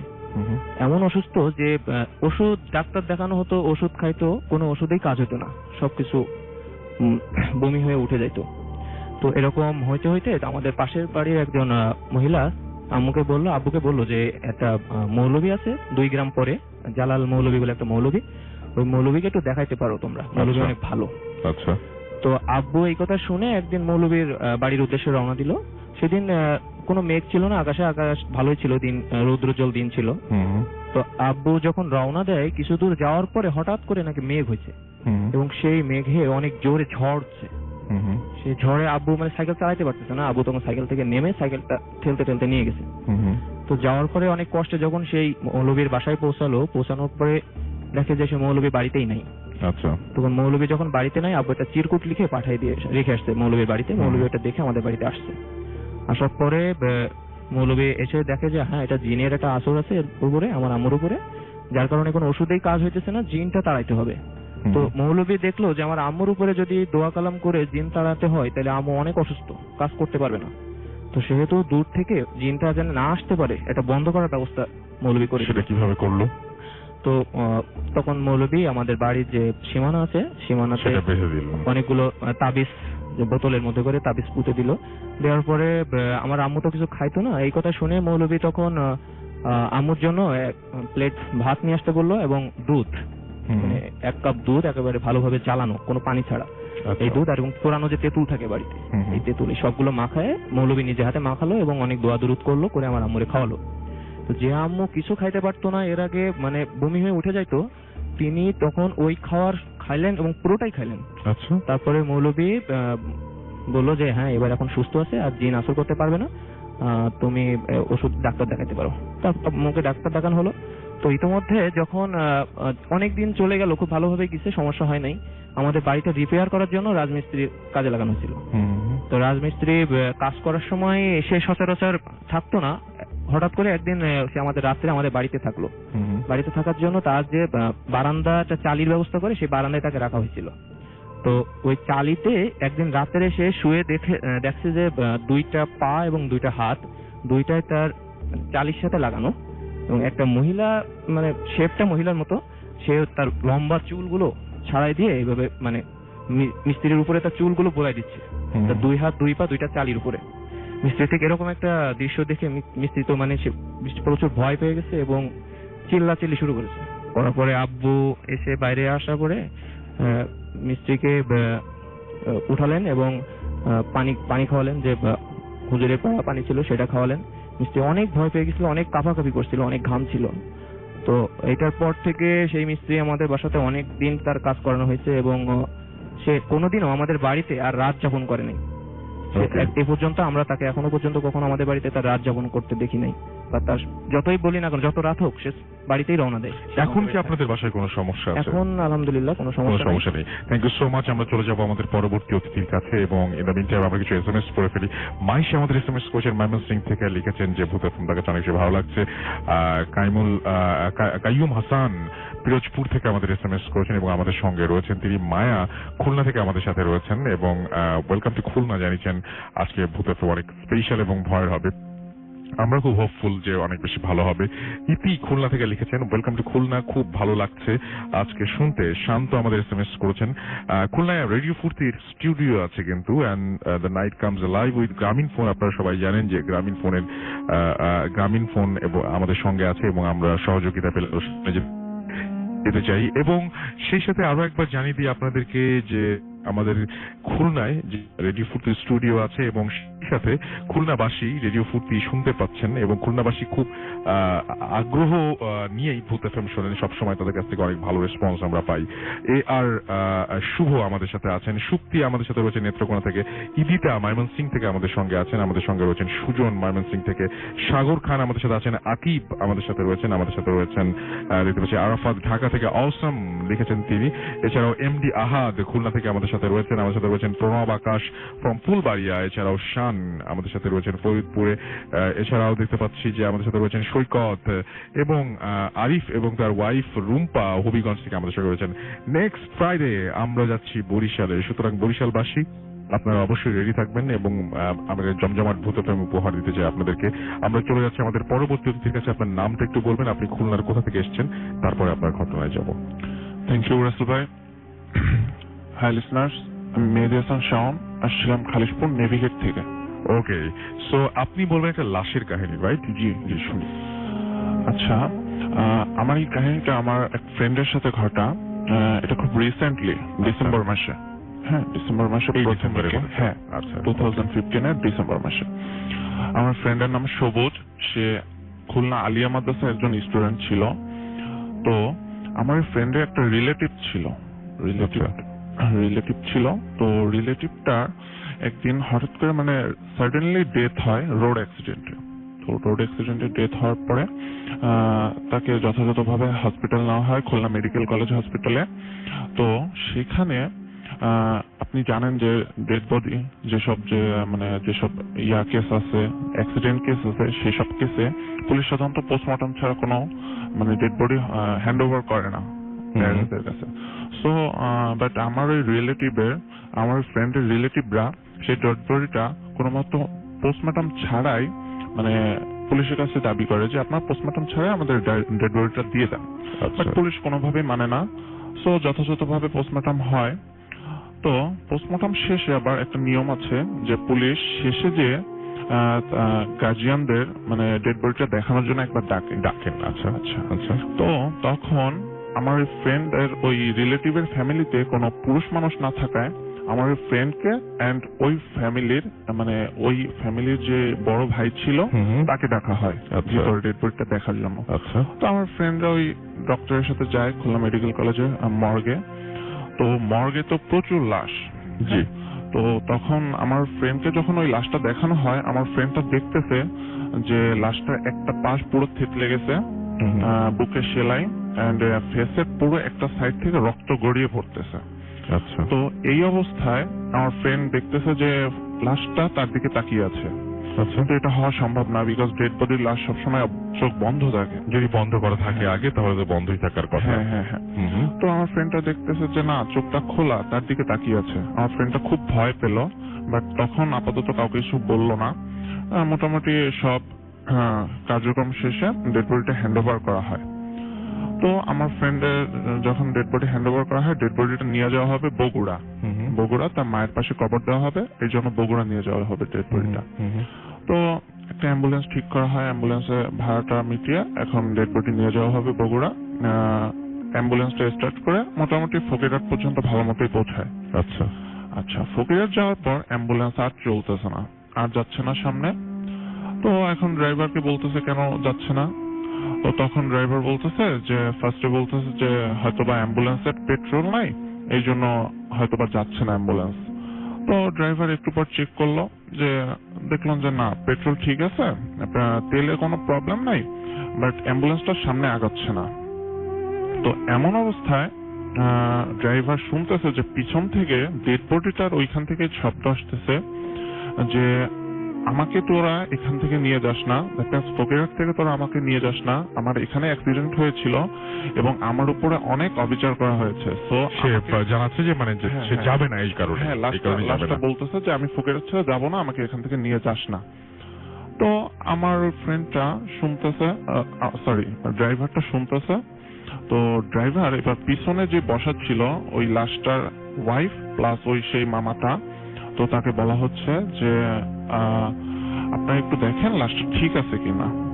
তো পিছন থেকে বলতেছে হ্যাঁ লাশটা তো ঠিক আছে, ঠিক মতোই শুয়ে আছে, বাট প্রবলেম হলো যে লাশটা থেকে অবিরত রক্ত পড়তেছে, এখনো পর্যন্ত ব্লিডিং হয়ে যাচ্ছে, এখনো পর্যন্ত ব্লিডিং হয়ে যাচ্ছে। Beautiful story. তারপরে কি হলো? হ্যাঁ, তো বিকজ সকালবেলা মানে লোকটা অ্যাক্সিডেন্ট করে মারা গেছে, বাট এখন রাত বাজে 2টা-3টা, এখনো অবিরত ভাবে ব্লাড বের হচ্ছে। আচ্ছা, ঠিক আছে, এটা হলো সবচেয়ে আশ্চর্য। তো এবং এতক্ষণ পর্যন্ত ডেড বডির শরীর থেকে ব্লিডিং হওয়ার কথা সাধারণত না, এই জন্যই আপনারা মানে ব্যাপারটা খুব অবাক করার মতো, অবাক করার মতো। আচ্ছা, তো আরেকটা অবাক করার জিনিস হলো ডেড বডিতে থাকে একটা কিরকম একটা অস্বস্তিকর ফিলিংস বের হচ্ছিল। আমরা যেমন আমাদের পাশে কেউ দাঁড়ালে বা কেউ থাকলে, যদি আপনি বলছেন একটু গরম গরম কেমন একটা ভাব বের হচ্ছে, গরম গরম যে একটা ভাব বের হওয়ার কথা, এটা খুব অদ্ভুত ব্যাপার, গরম ভাব বের হচ্ছে। কারণ আমরা সাধারণত জানি যে যখন মানুষ মারা যায় তারপরে মানে টেম্পারেচার ফল করে এবং মানুষ ঠান্ডা হয়ে যায়, কিন্তু আপনি বলছেন হ্যাঁ, এবং আপনি বলছেন যে সেখান থেকে গরম একটা ভাব বা বাতাস বের হয়ে আসছিল। এটা কি খুবই ইন্টারেস্টিং একটা ব্যাপার, খুব ভয়ঙ্কর একটা ব্যাপার। কিন্তু তো ড্রাইভার তো এবার ভয় পাইছে। ড্রাইভার বলতেছে যে আচ্ছা ঠিক আছে, আমার তো অ্যাম্বুলেন্স যাচ্ছে না, আমি খুলনা মেডিকেল কলেজে ফোন দিয়ে আর একটা অ্যাম্বুলেন্সের ব্যবস্থা করতেছি, তো আপনারা ততক্ষণ পর্যন্ত ডেড বডিটা একটা ভ্যানে করে নিয়ে সামনে এগোতে থাকেন। হ্যাঁ, তো যথাযথ এভাবে খুলনা মেডিকেল কলেজে ফোন দেওয়া হলো, সেখান থেকে একটা অ্যাম্বুলেন্স রওনাও করলো। তো ওই ড্রাইভারটা করলো কি, রাত্রেবেলা একটা ভ্যানের ব্যবস্থা করে ভ্যানটাতে করে ডেড বডিটা সামনে আগানোর জন্য বলা হইলো। তো ড্রাইভার ওইখান থেকে বললো যে আমার ভাড়া লাগবে না, আমি চলে যাচ্ছি, আপনারা ডেড বডিটা নিয়ে সামনে যান। তো তারপরে ভালো মতো ডেড বডিটা নিয়ে যাচ্ছে ভ্যানওয়ালা। তো হঠাৎ করে ভ্যানের টায়ারটা পাঞ্চার হয়ে গেল। ভয়ের উপরে ভয় রাসেল ভাই, ঠিক আছে, হঠাৎ করে থেমে যাবে, হঠাৎ করে বাস্ট হয়ে গেল। এখন অন্ধকার রাত, চারপাশে প্রচুর অন্ধকার, তার মধ্যে মানে ডেড বডি সহ 3জন মানুষ, মানে খুব একটা ভয়ঙ্কর ব্যাপার। হ্যাঁ, তো তারপর কিছুক্ষণ ওয়েট করার পরে অ্যাম্বুলেন্সটা আসলো। অ্যাম্বুলেন্স আসার পরে মোটামুটি ডেড বডিটা নিয়ে অ্যাম্বুলেন্সটা বগুড়া পর্যন্ত পৌঁছালো। দাফন কাফন শেষে সকালবেলা কবর দেওয়া হলো লাশটাকে। তো রাসেল ভাই, ঘটনাটা এখানে শেষ হয়ে যেতে পারতো, বাট ঘটনাটা এখানে শেষ হলো না। ডেড বডিটার যে ওয়াইফ ছিল, সেই ওয়াইফটাকে 3-4 দিন পরে একটা স্বপ্ন দেখে। ওয়াইফটা স্বপ্ন দেখে এরকম যে ডেড বডিটাকে যেখানে কবর দেওয়া হয়েছিল সেই কবরে ডেড বডিটা নাই, ডেড বডিটা উধাও হয়ে গেছে, মানে ভিতরে কেউ নাই। ঠিক আছে, তো মানে সেই মানে ওই ডেড বডির ওয়াইফ খুব ভয় পেল। তো সেই ডেড বডির ওয়াইফ আমার সেই ফ্রেন্ডকে আবার জানালো বিষয়টা জানানোর পরে আমার ফ্রেন্ডটা আসলো। ফ্রেন্ডটা এসে বললো যে আমি তো আলিয়া মাদ্রাসার স্টুডেন্ট, আমার ওখানে খুব বড় একটা হুজুর আছে, আপনি চলেন আমরা ওনার সাথে কথা বলি। তো রাসেল ভাই, আলিয়া মাদ্রাসায় একজন হুজুর আছে যার বয়স এখন পর্যন্ত 120। হ্যাঁ, এবং উনি এখনো জীবিত আছেন। আমরা মানে তাকে দাদু হুজুর নামে বলি। আপনি আশ্চর্য হবেন যে সে প্রায় 3-4 কিলোমিটার পথ প্রতিদিন হেঁটে বাজার করেন, প্লাস প্রতিদিন 3 তলায় নামা ওঠা করেন 5 ওয়াক্ত নামাজের সময়। ঠিক আছে, তো সেই দাদু হুজুরের কাছে যায় আমার ফ্রেন্ড আর সেই মহিলা। তো যাওয়ার পরে সেই দাদু হুজুর করে কি, তার জিনের মাধ্যমে সে খোঁজ লাগানোর পরে সে জানালো এটাই যে আপনার হাজবেন্ডের উপরে একটা খারাপ আত্মা ভর করছিল। তো সেই খারাপ আত্মা ভর করার পর সেই খারাপ আত্মাটা আপনার হাজবেন্ডের কবর দেওয়ার পরে সেইখান থেকে আপনার হাজবেন্ডকে নিয়ে গিয়েছে।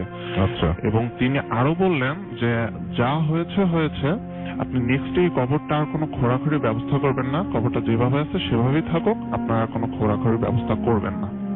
তো রাসেল ভাই, এটা ছিল আমার ঘটনা। Thank you. চমৎকার। এবং আপনার এই ঘটনাটা অসম্ভব সুন্দর একটা ঘটনা, এবং আমি বলছিলাম এই জন্য যে রাত যত বেশি হবে তত বেশি ঘটনা ভয়ঙ্কর হবে, এবং খুলনাতে আমরা যখন এসেছি তখন আপনাদের ভয়ঙ্কর ঘটনা শুনিয়ে যাব ইনশাল্লাহ। এবং আমাদেরকে ফেসবুকে অনেকে দেখতে পাচ্ছি এখন নক করছেন, এবং আমরা SMS ও পাচ্ছি প্রচুর আপনাদের কাছ থেকে। তো ফেসবুকে যারা আছেন তাদেরকে আরেকবার আমি জানিয়ে দিই যে চলে যান www.facebook.com/radio.furti এবং www.facebook.com/bhutfm.russell এই দুটো অ্যাড্রেসে, এবং সেখানে গিয়ে আপনি কিন্তু আপনার ঘটনা, আপনি কিন্তু আজকে যারা পার্টিসিপেন্ট আছেন তাদের ছবি আপনি দেখতে পারেন, এবং সেই সাথে আপনি অবশ্যই আপনি জানাতে পারেন যে কোন ঘটনা আপনাদের বেশি ভালো লাগছে এবং কোন ঘটনাটা সবচেয়ে বেশি আপনাদের আকৃষ্ট করছে। তানভীর অভিক রহমান আমাদের এখানে লিখেছেন দেখতে পাচ্ছি স্টোরিটা অসম ছিল তাই তিনি লিখছেন, ফেসবুক থেকে পড়ছি। এছাড়াও লোটাস নুরু আমাদের সাথে লিখেছেন ভয় পাচ্ছি, আজকে ভূত এফএম অসম হচ্ছে। আমাদেরকে সত্যজিৎ রয় লিখেছেন অনেক ভালো লাগছে। আল নাহিয়ান আমাদের সাথে আছেন, কেমন আছেন জানতে চেয়েছি। তানভীর অভিক রহমান আমাদের সাথে আছেন, আমাদের সাথে রয়েছেন ওয়াসিকা জান্নাত অরিন, এবং সবাই ভালো বলছেন। ম্যাক্সিমাম ঘটনা, বিশেষ করে এই স্টোরিটার অনেক প্রশংসা পাচ্ছি। আমাদেরকে ছাড়াও সজিদ খান মিনহাজ লিখেছেন মেহেদি ভাইয়ের স্টোরিটা অসম। তানবীর আমাদের এখানে লিখেছেন দেখতে পাচ্ছি জসিম আমাদের এখানে, নুমান, নাওরিন, রায়াল এছাড়াও আরো অনেকে আমাদের সাথে আছেন, এবং আশা করছি আপনিও থাকবেন। যারা SMS করতে চান মোবাইলের মেসেজ আপনাকে টাইপ করুন ফুর্তি FORTI ফুর্তি স্পেস দিয়ে লিখুন আপনার নাম, স্পেস দিয়ে আপনার মেসেজ পাঠিয়ে দিন 9840 নাম্বারে।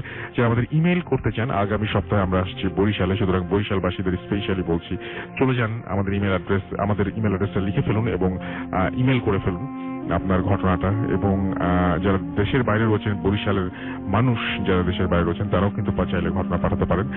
এন্ড আমরা চলে যাবো একটা অ্যাড ব্রেকে। এখন আরো একবার একটা বিজ্ঞাপন বিরতি আমাদের নিতে হচ্ছে। তার আগে জানিয়ে যাই যে thank you so much Tiger Garden International Hotel for your hospitality. And এই ব্রেকে আপনারা চাইলে পুরো সময়টা ড্যান কেক খেতে খেতে কাটিয়ে দিতে পারেন। আমরা চলে যাচ্ছি একটা ছোট্ট বিরতিতে, ফিরে আসবো আবারও। সেই পর্যন্ত আমাদের সঙ্গেই থাকুন। Stay tuned to Radio Furti and don't stop the Furti. FM, the night comes alive with Graminphone.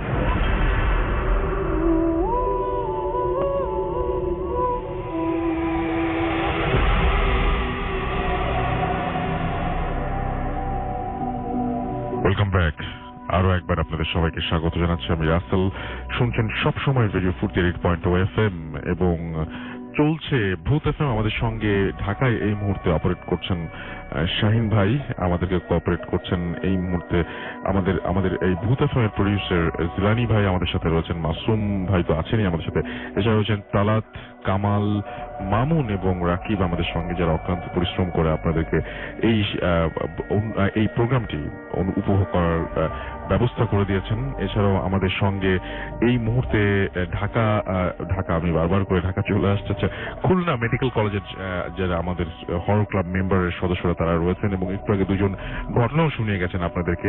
আমাদের সঙ্গে রয়েছেন কুয়েট থেকে দীপ্ত, অর্ণব, মাসুদ এবং রুবেল, তারাও আছেন আমাদের সঙ্গে। এবং কুয়েট মানে খুলনার যে আপনারা সবাই জানেন ঢাকায় বুয়েট, খুলনায় কুয়েট, এছাড়া রাজশাহীতে রুয়েট।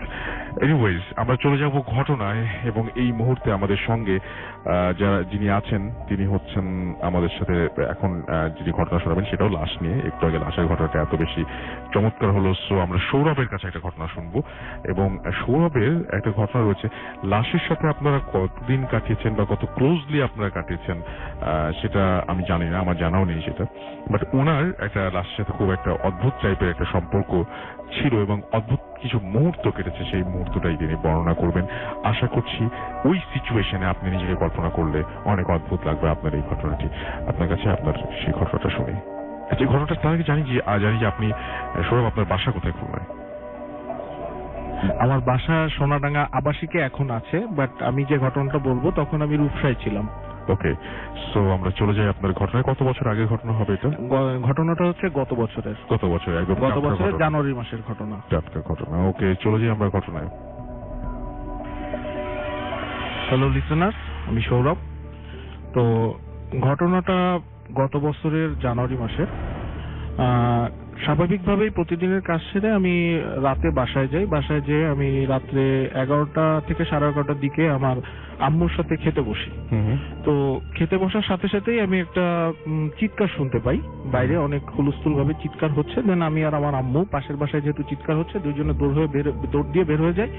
এবং বের হয়ে যাবার পরে আমরা পাশের বাসার দরজাটা খোলা দেখতে পাই এবং ভিতর থেকে আওয়াজটা আসতেছে।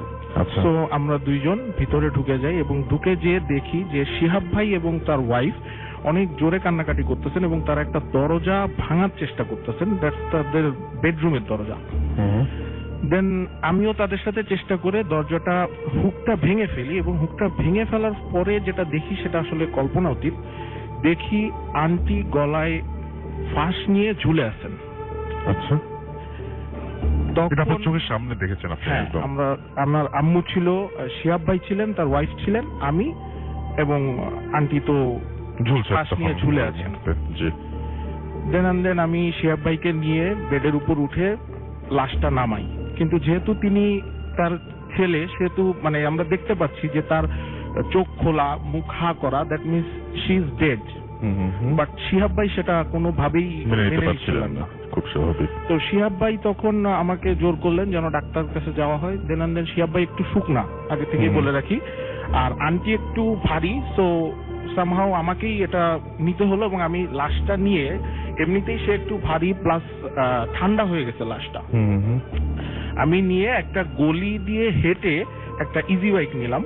আমি স্বাভাবিকভাবেই লাশ নিয়ে পিছনে বসে আছি আর শিহাব ভাই সামনের ড্রাইভারের সাথে বসে আছে, ইজি বাইক যেটা Khulna easy bike auto rickshaw যেটাকে বলা হয়।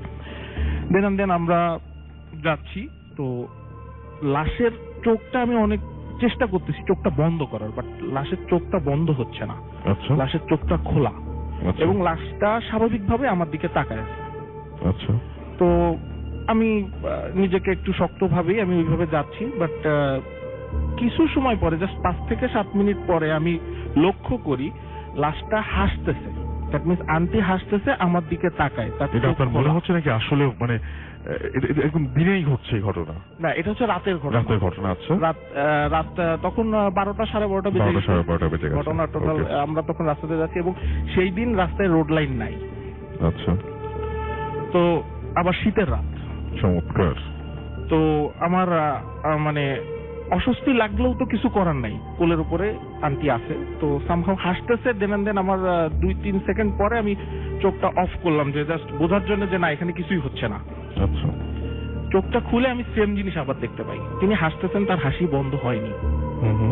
দেন আমি আবার চোখ বন্ধ করি, চোখ বন্ধ করে আমি আয়তাল কুরসি পড়া শুরু করি।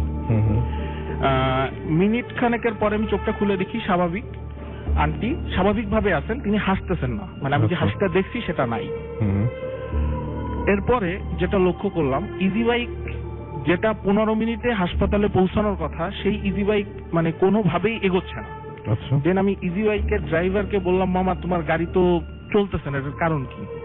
তখন ইজি বাইক ওখান থেকে বলতেছে, মামা আমার এনাফ চার্জ আছে গাড়িতে, বাট আমার ইজি বাইকের পিক আপ কেন নিচ্ছে না এটা আমি বলতে পারতেছি না। দেন আমি ওইভাবেই আমাদেরকে মানে আমরা যাত্রা করি এবং 10 থেকে 15 মিনিট পরে গাড়িটা বন্ধ হয়ে যায় রাস্তার মাঝখানে।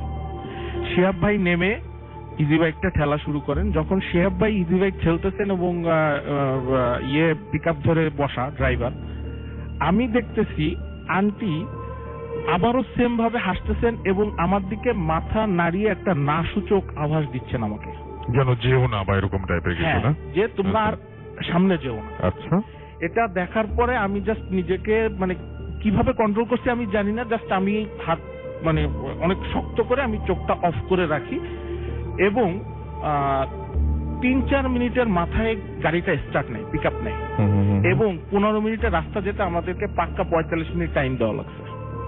45 মিনিটে আমরা হাসপাতালে পৌঁছাই। আচ্ছা, দেন সেখানে যে ডিউটি ডাক্তার তিনি ছিলেন না, ইন্টার্ন ডাক্তার ছিলেন। তো ইন্টার্নশিপের যে ডাক্তার তিনি স্পট ডেট ঘোষণা করলেন এবং স্বাভাবিকভাবেই আমরা লাশটা নিয়ে রাতের বেলা ব্যাক করি অ্যাম্বুলেন্সে লাশটা নিয়ে বাসায় আসে এবং পরের দিন সকালবেলা স্বাভাবিকভাবে দাফনের ব্যবস্থা করা হয়। এর ভিতরে বলে রাখি, ডাক্তার যিনি ছিলেন উনি আন্টির চোখটা বন্ধ করে দেন সামহাউ। সো পরের দিন আমরা যখন লাশ, আমি আর শিহাব ভাই কবরের ভিতর নেমে লাশটা নামাচ্ছি কবরের ভিতরে, অস্বাভাবিকভাবে মুখ থেকে কাফনের কাপড়টা সরে যায়। আচ্ছা, কাফনের কাপড়টা সরে যাওয়ার পরে সবাই অবাক হয়ে যায় যে মানে লাশটা সবাই দেখছে যে চোখ বন্ধ, বাট ওই সময় তার চোখটা খোলা, প্রত্যেকে দেখছে এলাকার। চোখ খোলা ছিল? চোখ খোলা। আচ্ছা। কিন্তু আমরা যখন কাফনের কাপড় রেডি করা হচ্ছে তাকে, এবং অনেকেই মুখ দেখছে, তখন কিন্তু তার চোখটা বন্ধ, সবাই দেখছে। দেন ইমাম সাহেব বলেন আবার উপরে নিয়ে আসেন, দোয়া দুরূদ পড়েন, তারপরে তিনি মুখের উপর কাপড়টা দিয়ে তিনি হাত দিয়ে চোখের উপরে 3 বার হাত বুলাই দেন, বুলাই দিয়ে বলেন এইবার আপনারা কবরে নামাই দেন। আচ্ছা। দেন আমরা দাফন করি। দাফন করার পরে ওই দিন বাসায় এসে গোসল টোসল করে সারাদিন কাজটা সেরে আমি ওই দিন রাত্রে আমি আবার বাসায় ফিরি। আপনার সেম 11টা 11:30 বেজে যায় আমার বাসায় ফিরতে। আমি যখন বাসাটা যেতে হয় হচ্ছে 3টা গলি ক্রস করে। আমি যখন ফার্স্ট গলিতেই এন্ট্রি নিই, তখনই আমি এবার যখন আমার বাইকটা চালাই আমি পিছনে তাকাই না, এটা আমার একটা অভ্যাস। কেউ ডাকলে আমি পিছনে তাকাই না। বাট আমি যখন বাইক চালায় যাচ্ছি, আমাকে পিছন থেকে কেউ একজন বলতেছে খুব ধীরে, সৌরভ সৌরভ সৌরভ, এইভাবে আস্তে আস্তে আমার কাছে। বাট আমি বাইকটা আমার মতো চালা যাচ্ছি, পিছন তাকাচ্ছি না। আচ্ছা। সামহাও ফার্স্ট গলি ক্রস করে আমি যখন সেকেন্ড গলিতে গেছি, তখন আওয়াজটা মনে হচ্ছে আমি আমার পিকআপ যত বাড়াচ্ছি আওয়াজটা তত দ্রুত আমার কাছে আসছে। দ্যাট মিনস আওয়াজটা আমার সাথে যাচ্ছে, আমার বাইকের সাথে। ওকে ফাইন, আমি এভাবে যেতে থাকি। যাওয়ার পর আমি যখন প্রায় বাসার সামনে পৌঁছে গেছি, আওয়াজটা আর নাই। বাসার সামনে পৌঁছানোর পরে আমি জাস্ট গাড়িটা স্টপ করার পরপরই আমার কানে আসে কান্নার আওয়াজ। এখানে বলে রাখি, আমার বাসার ঠিক অপোজিটে একটা মাঠ আছে এবং মাঠের কোনায় বেশ কিছু খেজুর গাছ আছে। আচ্ছা। তো মাঠের থেকে যখন আওয়াজটা আসতেছে, ফুপায় কেউ কাঁদতেছে, মানে ফুপিয়ে যেভাবে কাঁদে ওইভাবে কাঁদতেছে। তো আমি কিউরিসিটি নিয়ে মাঠের ভিতরে যাই। মাঠের ভিতরে যাওয়ার পরে আমি দূর থেকে কিছুই দেখতে পাচ্ছি না, যেহেতু শীতের রাত। তো আরেকটু কাছে যাওয়ার পরে আমি একটা জিনিস আবিষ্কার করি, সেটা হচ্ছে খেজুর গাছের নিচে সাদা কাপড় পরে কেউ একজন বসে আছে এবং সেই কাঁদছে। তো আমি জাস্ট 2টা স্টেপ সামনে যেয়ে বলি, আপনি কে, এত রাত্রে এখানে কেন, কাঁদছেন কেন? আচ্ছা। কোনো রিপ্লাই আসে না। আমি মনে করি যে সে মনে হয় শুনতে পাচ্ছে না, যে কারণে আমি আরো সামনে চলে যাই। আচ্ছা।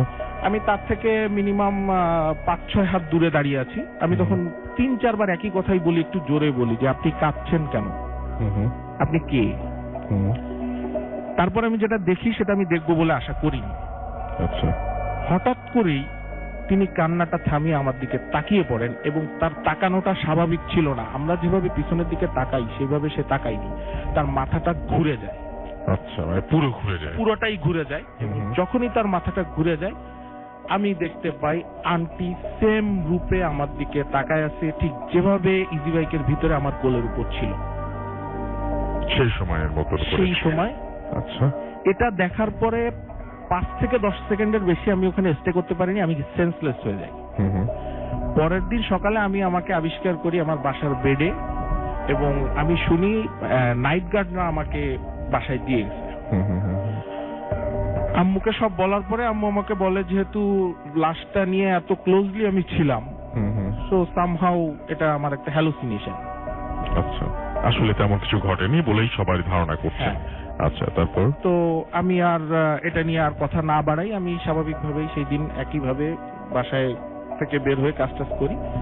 বাট রাত্রে আমি যখন আবার বাসায় ফিরি, ঠিক ফার্স্ট গলিতে আমার কোনো প্রবলেম হয় নাই। যখন আমি সেকেন্ড গলিতে এন্টার করছি, তখনই একটা কুকুর আমার সাথে সাথে যাচ্ছে। আচ্ছা। আমার বাইকের স্পিড যত বাড়তেছে, কুকুরটাও তত দ্রুত দৌড়ছে। সেকেন্ড গলি থেকে আমি যখন থার্ড গলিতে গেছি, সেম কালারের সেম একটা কুকুর। দ্যাট মিনস 2টা কুকুর দুই পাশে আমি দেখতে পাচ্ছি, মনে হচ্ছে একটা মিরর। আমি মাঝখানে 2 পাশ থেকে 2টা কুকুর আমার সাথে দৌড়াচ্ছে, মানে আমি যাচ্ছি বাইকে, ওরা দুজন আমার স্পিডের সাথে যাচ্ছে। আমি মনে করতেছি যে একটা কুকুরই তো, আর রাস্তাঘাটে রাত্রেবেলা স্বাভাবিক কুকুর তো থাকবেই। তো ভয় লাগলো যে জিনিসটা দেখে, সেটা হচ্ছে যখন আমি স্পিড অনেক বাড়ায় ফেলছি, গিয়ার 5টাই ফেলে দিছি গাড়ি, তখন মূলত ঘটনাটা ঘটছে। ওরা অনেক দ্রুত দৌড়ে যে সামনে যে 2জনই একই সাথে আমার দিকে মুভ করছে, মুখ দিয়ে তাকায় করছে। আমি যে গাড়ি ব্রেক করবো তার কোনো পজিশন নাই। আচ্ছা। তো আমি জাস্ট মানে কিভাবে বলবো আমি জানি না, আমি মানে আল্লাহর নাম নিলাম, দোয়া দুরূদ পড়ে আমি সোজা চালায় চলে গেলাম। আশ্চর্যজনক বিষয় হচ্ছে যে কুকুরগুলোকে আমি পরে আর দেখতে পেলাম না। আচ্ছা, ওকে ফাইন। আমি এরপরে 2-3 দিন আমার সাথে কোনো প্রবলেম হয়নি। ঠিক তার 3 থেকে 4 দিন পরে আমি রাত্রে বাসায় যাচ্ছি, আমি বাসার গেটটা লক করা থাকে, আমি বাসায় এসে বাসার গেট খুলবো, বাট গেটটা আমার খোলা লাগে নাই, গেটটা খুলে গেছে আমার সামনে। আমি হয়তো মনে করলাম কেউ খুলে দিল, জাস্ট মনে হচ্ছে কেউ খুলে দিল। হ্যাঁ, খুলে গেছে আমার সামনে। আর একটা জিনিস বলে রাখা ভালো, ঠিক বাসার সামনে গেটের পাশে একটা নারকেল গাছ আছে। তো যখন গেটটা খুলে গেছে আমি মনে করছি কেউ হয়তো লক করেনি, সো খুলে গেছে, দ্যাটস ফাইন। বাট আমি যখন জাস্ট বাইকটা আমার হাতে, আমি ঢুকলাম, গাড়িটা উঠালাম, ঠিক আমার থেকে 3 থেকে 4 হাত দূরে হচ্ছে নারকেল গাছটা, হাতের ডান হাতে ছিল আমার। নারকেল গাছ থেকে জাস্ট উল্টা ভাবে ঝুলে পড়লো আমার সামনে আন্টির সেম মুখ এবং গলায় দড়ি ঝুলতেছে। সেই অবস্থায় সে জাস্ট, কিন্তু সে উল্টা। আচ্ছা, বুঝতে পেরেছি। তারপর কি আপনি এই কোন হুজুরের সাথে পরামর্শ করেছেন? এইটার যখন ঘটলো, ঘটার পরে আমি ওই দিনও সেন্সলেস হয়ে যাই। হয়ে যাওয়ার পরে আম্মুকে বলার পরে আম্মু বলে যে now something wrong, so we can call someone. Then আম্মু একজন যে গণক যাকে বলে তুলা রাশি, তিনি আসেন, তিনি দেখেন, তিনি দেখে বলেন যে আত্মাটা অতৃপ্ত আছে। আচ্ছা, আন্টির আত্মাটা। এবং সে সামহাও একটা জিনিস দেখছে যে আমি তাকে যেভাবে মানে তাকে ট্রিট করছি, মানে কোলে করে নিয়ে গেছি প্লাস কবরে নামাইছি, সে আমার কাছে একটা আশ্রয় খুঁজতেছে। আচ্ছা, এইটা বলার পরে উনি বলেন যে আপনারা ঘর এবং শরীর দুইটাই বন্ধ করেন। কিন্তু বন্ধ করেন বলতে গেলে এখন এটা করতে তো সময় লাগবে, সো সামহাও আমরা সাথে সাথে এটা করি না। বাট ওই দিনই বিকেল বেলা, যেদিন ঘটক এই কথা বলেন, আমি ঠিক সন্ধ্যার আজানের পরে ব্যালকনিতে দাঁড়ায় আমি কফি খাচ্ছি, বাইরে কোথাও বাতাস নাই, বাট আমার ব্যালকনির বনসাই গাছটায় ঝড় হচ্ছে। আচ্ছা, আমি খেয়াল করতেছি জাস্ট টবের ওই বনসাই গাছটায়, বট গাছ, ওইটাতে ঝড় হচ্ছে এবং এমন ভাবে নাড়ানো হচ্ছে সামহাও কেউ আমাকে মানে ভয় দেওয়ার চেষ্টা করতেছে। তো এভাবেই আসলে আমাকে মানে আমি ভয় মানে পাই। এরপরে যাই হোক এভাবেই চলতে থাকে। দেন একজন হুজুর আসেন, হুজুর এসে বন্ধ দেন এবং তার 40 দিনে অনেক বড় করে মিলাদ মাহফিল করা হয়। এবং এই পর্যন্ত আপনি পুরোপুরি ভয় পেয়েছিলেন? প্রতিদিনই ভয় পেয়েছি এবং 2 থেকে 3 বার আমাকে সেন্সলেস হতে হয়েছে। ওকে, তারপরে যখন 40 হলো তারপরে কি হলো? যখন 40 হলো, 40 পরে এই ধরনের কোনো ঘটনা মানে সেইভাবে ঘটেনি, কিন্তু ওই মাঠ থেকে কান্নার শব্দটা মানে প্রায় বেশ কয়েকদিন, প্রায় 6 মাস কন্টিনিউ হয়েছে। মানে আমি আসা যাওয়ার সময় আমি ওই কান্নার শব্দটা পেয়েছি ওই মাঠে। নাও everything is okay, right? Now everything is okay এবং স্টিল নাও আমার শরীর বন্ধ করা আছে। ওকে, সো এখন আপনি শরীর বন্ধ করে এখানে এসেছেন। জি জি, so beautiful story, thank you very much আমাদের সাথে শেয়ার করার জন্য এই স্টোরিটা। আমরা চলে যাবো আমাদের নেক্সট গেস্টের কাছে। আর কিছু এসএমএস আমি পড়ে ফেলতে চাই। সাব্বির লালপুর নাটোর থেকে আমাদের এসএমএস করেছে, স্টোরিটা অসম ছিল। ইয়েস, উই নো যে স্টোরিটা অনেক অসম ছিল। মায়া খুলনা থেকে এসএমএস করেছেন এবং আজকের ঘটনাগুলো চরম ভয়ের হচ্ছে। আমাদেরকে সানি কুমিল্লা থেকে এসএমএস করেছেন, তিনি এবং তার ওয়াইফ ফ্যান্সি আমাদের সাথে রয়েছেন এই মুহূর্তে। এছাড়াও HM মুন্না আমাদের সাথে আছেন, আমাদের সাথে রয়েছেন দেখতে পাচ্ছি। এছাড়াও আমাদের সাথে আছেন এই মুহূর্তে পারভেজ ঢাকা ইউনিভার্সিটি থেকে, SI জাবরার আমাদের সাথে রয়েছেন, শাহরিয়ার কবির বাবু আমার খুলনা থেকে আমাদের সাথে রয়েছেন, খুলনা পাইকগাছা থেকে, এবং লিখেছেন আই লাইক ভূত এফএম। ফাহিম আমাদের সাথে রয়েছেন রামপুরা থেকে। এছাড়া আমাদের সাথে, এবং তিনি বলছেন যে এসএমএস কখনোই পড়া হয় না। ওকে, লাস্ট যে লাশের ঘটনাটা খুবই চমৎকার ছিল। আমাদেরকে ফয়সাল এসএমএস করেছেন সিলেট থেকে, লাস্ট স্টোরিটা ভয়ঙ্কর ছিল এবং তিনি অনেক ভয় পেয়েছেন সেটাতে। আবির আমাদের সাথে এসএমএস করেছেন, এছাড়াও এসএমএস করেছেন আমাদেরকে বর্ণ নেত্রকোনা থেকে। এছাড়াও আরিফ ফয়সাল আমাদের এসএমএস করেছেন, পিয়াল আমাদের এসএমএস করেছেন আরো অনেকে। এছাড়াও আরো আমরা ফেসবুকের যে সমস্ত কমেন্টগুলো আপনাদের পেয়েছি সেই কমেন্টে যাব, তবে তার আগে যাব ঘটনায়। আমাদের সঙ্গে এই মুহূর্তে আপনার নামটা একটু প্লিজ বলবেন, আপনি খুলনার কোন জায়গা থেকে এসেছেন আমাদের কিছু পর। ডিয়ার লিসেনার, আসসালামু আলাইকুম, আমি চয়নিকা খুলনা নিরালা থেকে আসছি। ওকে, শুনি আপনার ঘটনা। আমি যেই প্লেসটার গল্পটা বলবো, এটা একটা কলেজের, খুলনার কোনো একটা কলেজের কাহিনী। আমি কলেজের নামটা বলবো না। তো ওই কলেজে যে বাড়িটার কাহিনী, ওই কলেজে আর কি ওই বাসায় প্রিন্সিপাল থাকতো আর কি। তো একটা পর্যায়ে প্রিন্সিপাল কলেজ থেকে ট্যুরে যায়। তো ট্যুরে গেলে সে, তার মেয়ে, তার ওয়াইফ, ফ্যামিলি সবাই যায়। তো তারা 5 দিনের জন্য কক্সবাজার যায়। তো যাওয়ার পর 3 দিনের দিন আর কি ওই মেয়ে কলেজের কিছু স্টুডেন্ট হোস্টেলে যারা থাকে তাদের সাথে ফিরে আসে, পড়াশোনা থাকে তাই। তো আসার পর ওই মেয়ে বাসায় আসলে তখন তো একা, আর কোনো ভাই বোন না থাকায় আর কি কাজের যে লোক মহিলা আসে তাকে বলে যে আন্টি আপনার আসা লাগবে না, আমি তো একা আছি, আপনাকে প্রয়োজন হবে না। তো উনি চলে যায়। তো চলে যাওয়ার পর 5 দিনের দিন আবার ওই মেয়ের বাবা মা আর কি ফিরে আসে, সেই প্রিন্সিপাল।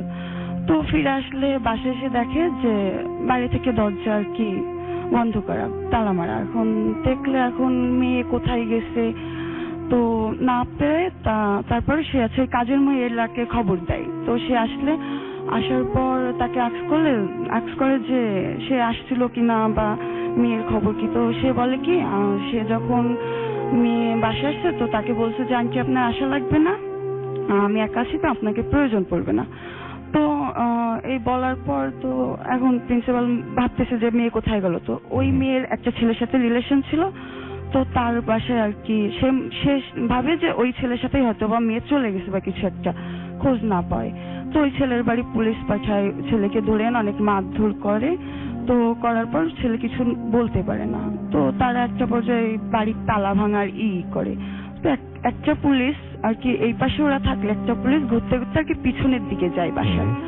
তো পিছনের দিকে যে আর কি বাড়িটা তো অনেক পুরনো, অনেক আগের বাড়ি, এটা 1987 সালের কাহিনী। তো আর কি বাথরুমে যেমন ভ্যারান্ডা লাইন আর কি মাটির দিয়ে এরকম মানে সিমেন্ট বালি দিয়ে তৈরি করে, ফাঁকা দিয়ে দেখা যাচ্ছে যে ভিতরে লাইট জ্বলতেছে আর পানি পড়তেছে, এরকম একটা শব্দ হচ্ছে। তো ওই পুলিশটা বললো কি মেবি ভিতরে কেউ আছে, হয়তো বা পিছনে তার একটা দরজা, হয়তো ওইখান থেকে তালা মারা, ভিতর থেকে ওইখান থেকে বের হয়েছে। এখন তারা তালা ভাঙে। তো তালা ভেঙে ঢোকার পর ওরা ওই সেই বাথরুম যে কোনাচাই থাকে ওই কোনাচার দিকে যায়। যাওয়ার পর ওই বাথরুমের ওইখানে ওই পুলিশটাই ঢোকে, যে পুলিশটা দেখে। তো ঢুকেই আর কি আর ডান সাইডে তাকায় দেখে যে ওই মেয়েটা পড়ে আছে আর কি একটা জিভ অনেকখানি বের হয়ে গেছে আর কি, চুল এলো মনে হচ্ছে কি ওরে কেউ ফার্স্ট দিয়ে মেরে ফেলছে, এরকম একটা ভাব। তো ওরে মেরে এখন ওই লাশ বের করার পর ওই যে ছেলেটারে আর কি ধরে নিয়ে আসলো, অনেক মারধর করছে, ছেলেটা ওইখানেই উপস্থিত ছিল। তো ওই ছেলেটা ওই দেখে ওইখানেই ছেলেটা মারা যায়, ওই মেয়েটাকে দেখে।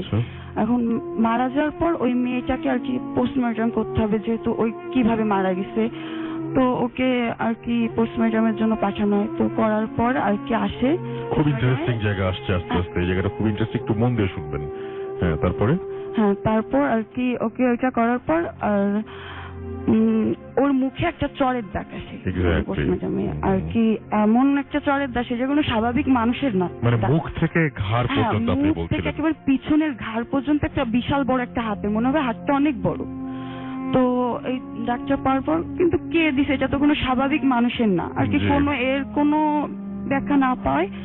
তো দেন ওকে মাটি দিয়ে দেওয়া হয়, আর ছেলেটা তো এমনি মারা যায়, এখানে মাটি দেওয়া হয়। তো ওই বাসাটা প্রায় মেবি 10-15 বছর ফাঁকা থাকে।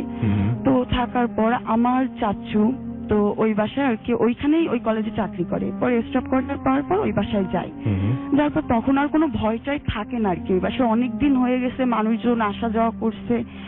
তো আমরা থাকি আর এখন মানে আমার চাচুর সাথে যে কাহিনীটা ঘটছে, আমার চাচুরা যখন গেছে 2 ইয়ার্স হওয়ার পর, আমিও তখন আমার চাচুদের সাথেই থাকি।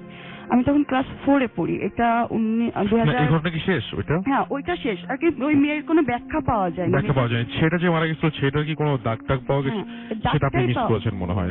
হ্যাঁ, দাগটা পাওয়া গেছে কিন্তু কিভাবে যে দাগটা আসছে এটা কিন্তু না, কোনো ছেলেটার গায়েও কি সেরকম দাগিয়ে পাওয়া ওই গেছিল যে আঙুলে? ছেলেটা মারা গেছে, হ্যাঁ ছেলেটার এক্স্যাক্টলি সেই জায়গাটা হচ্ছে পয়েন্ট, কিন্তু সেটা সবচেয়ে ছেলেটার আসল মুখে পয়েন্ট। ওই যে ছেলেটা মারা যায় সেম একই একটা চলে।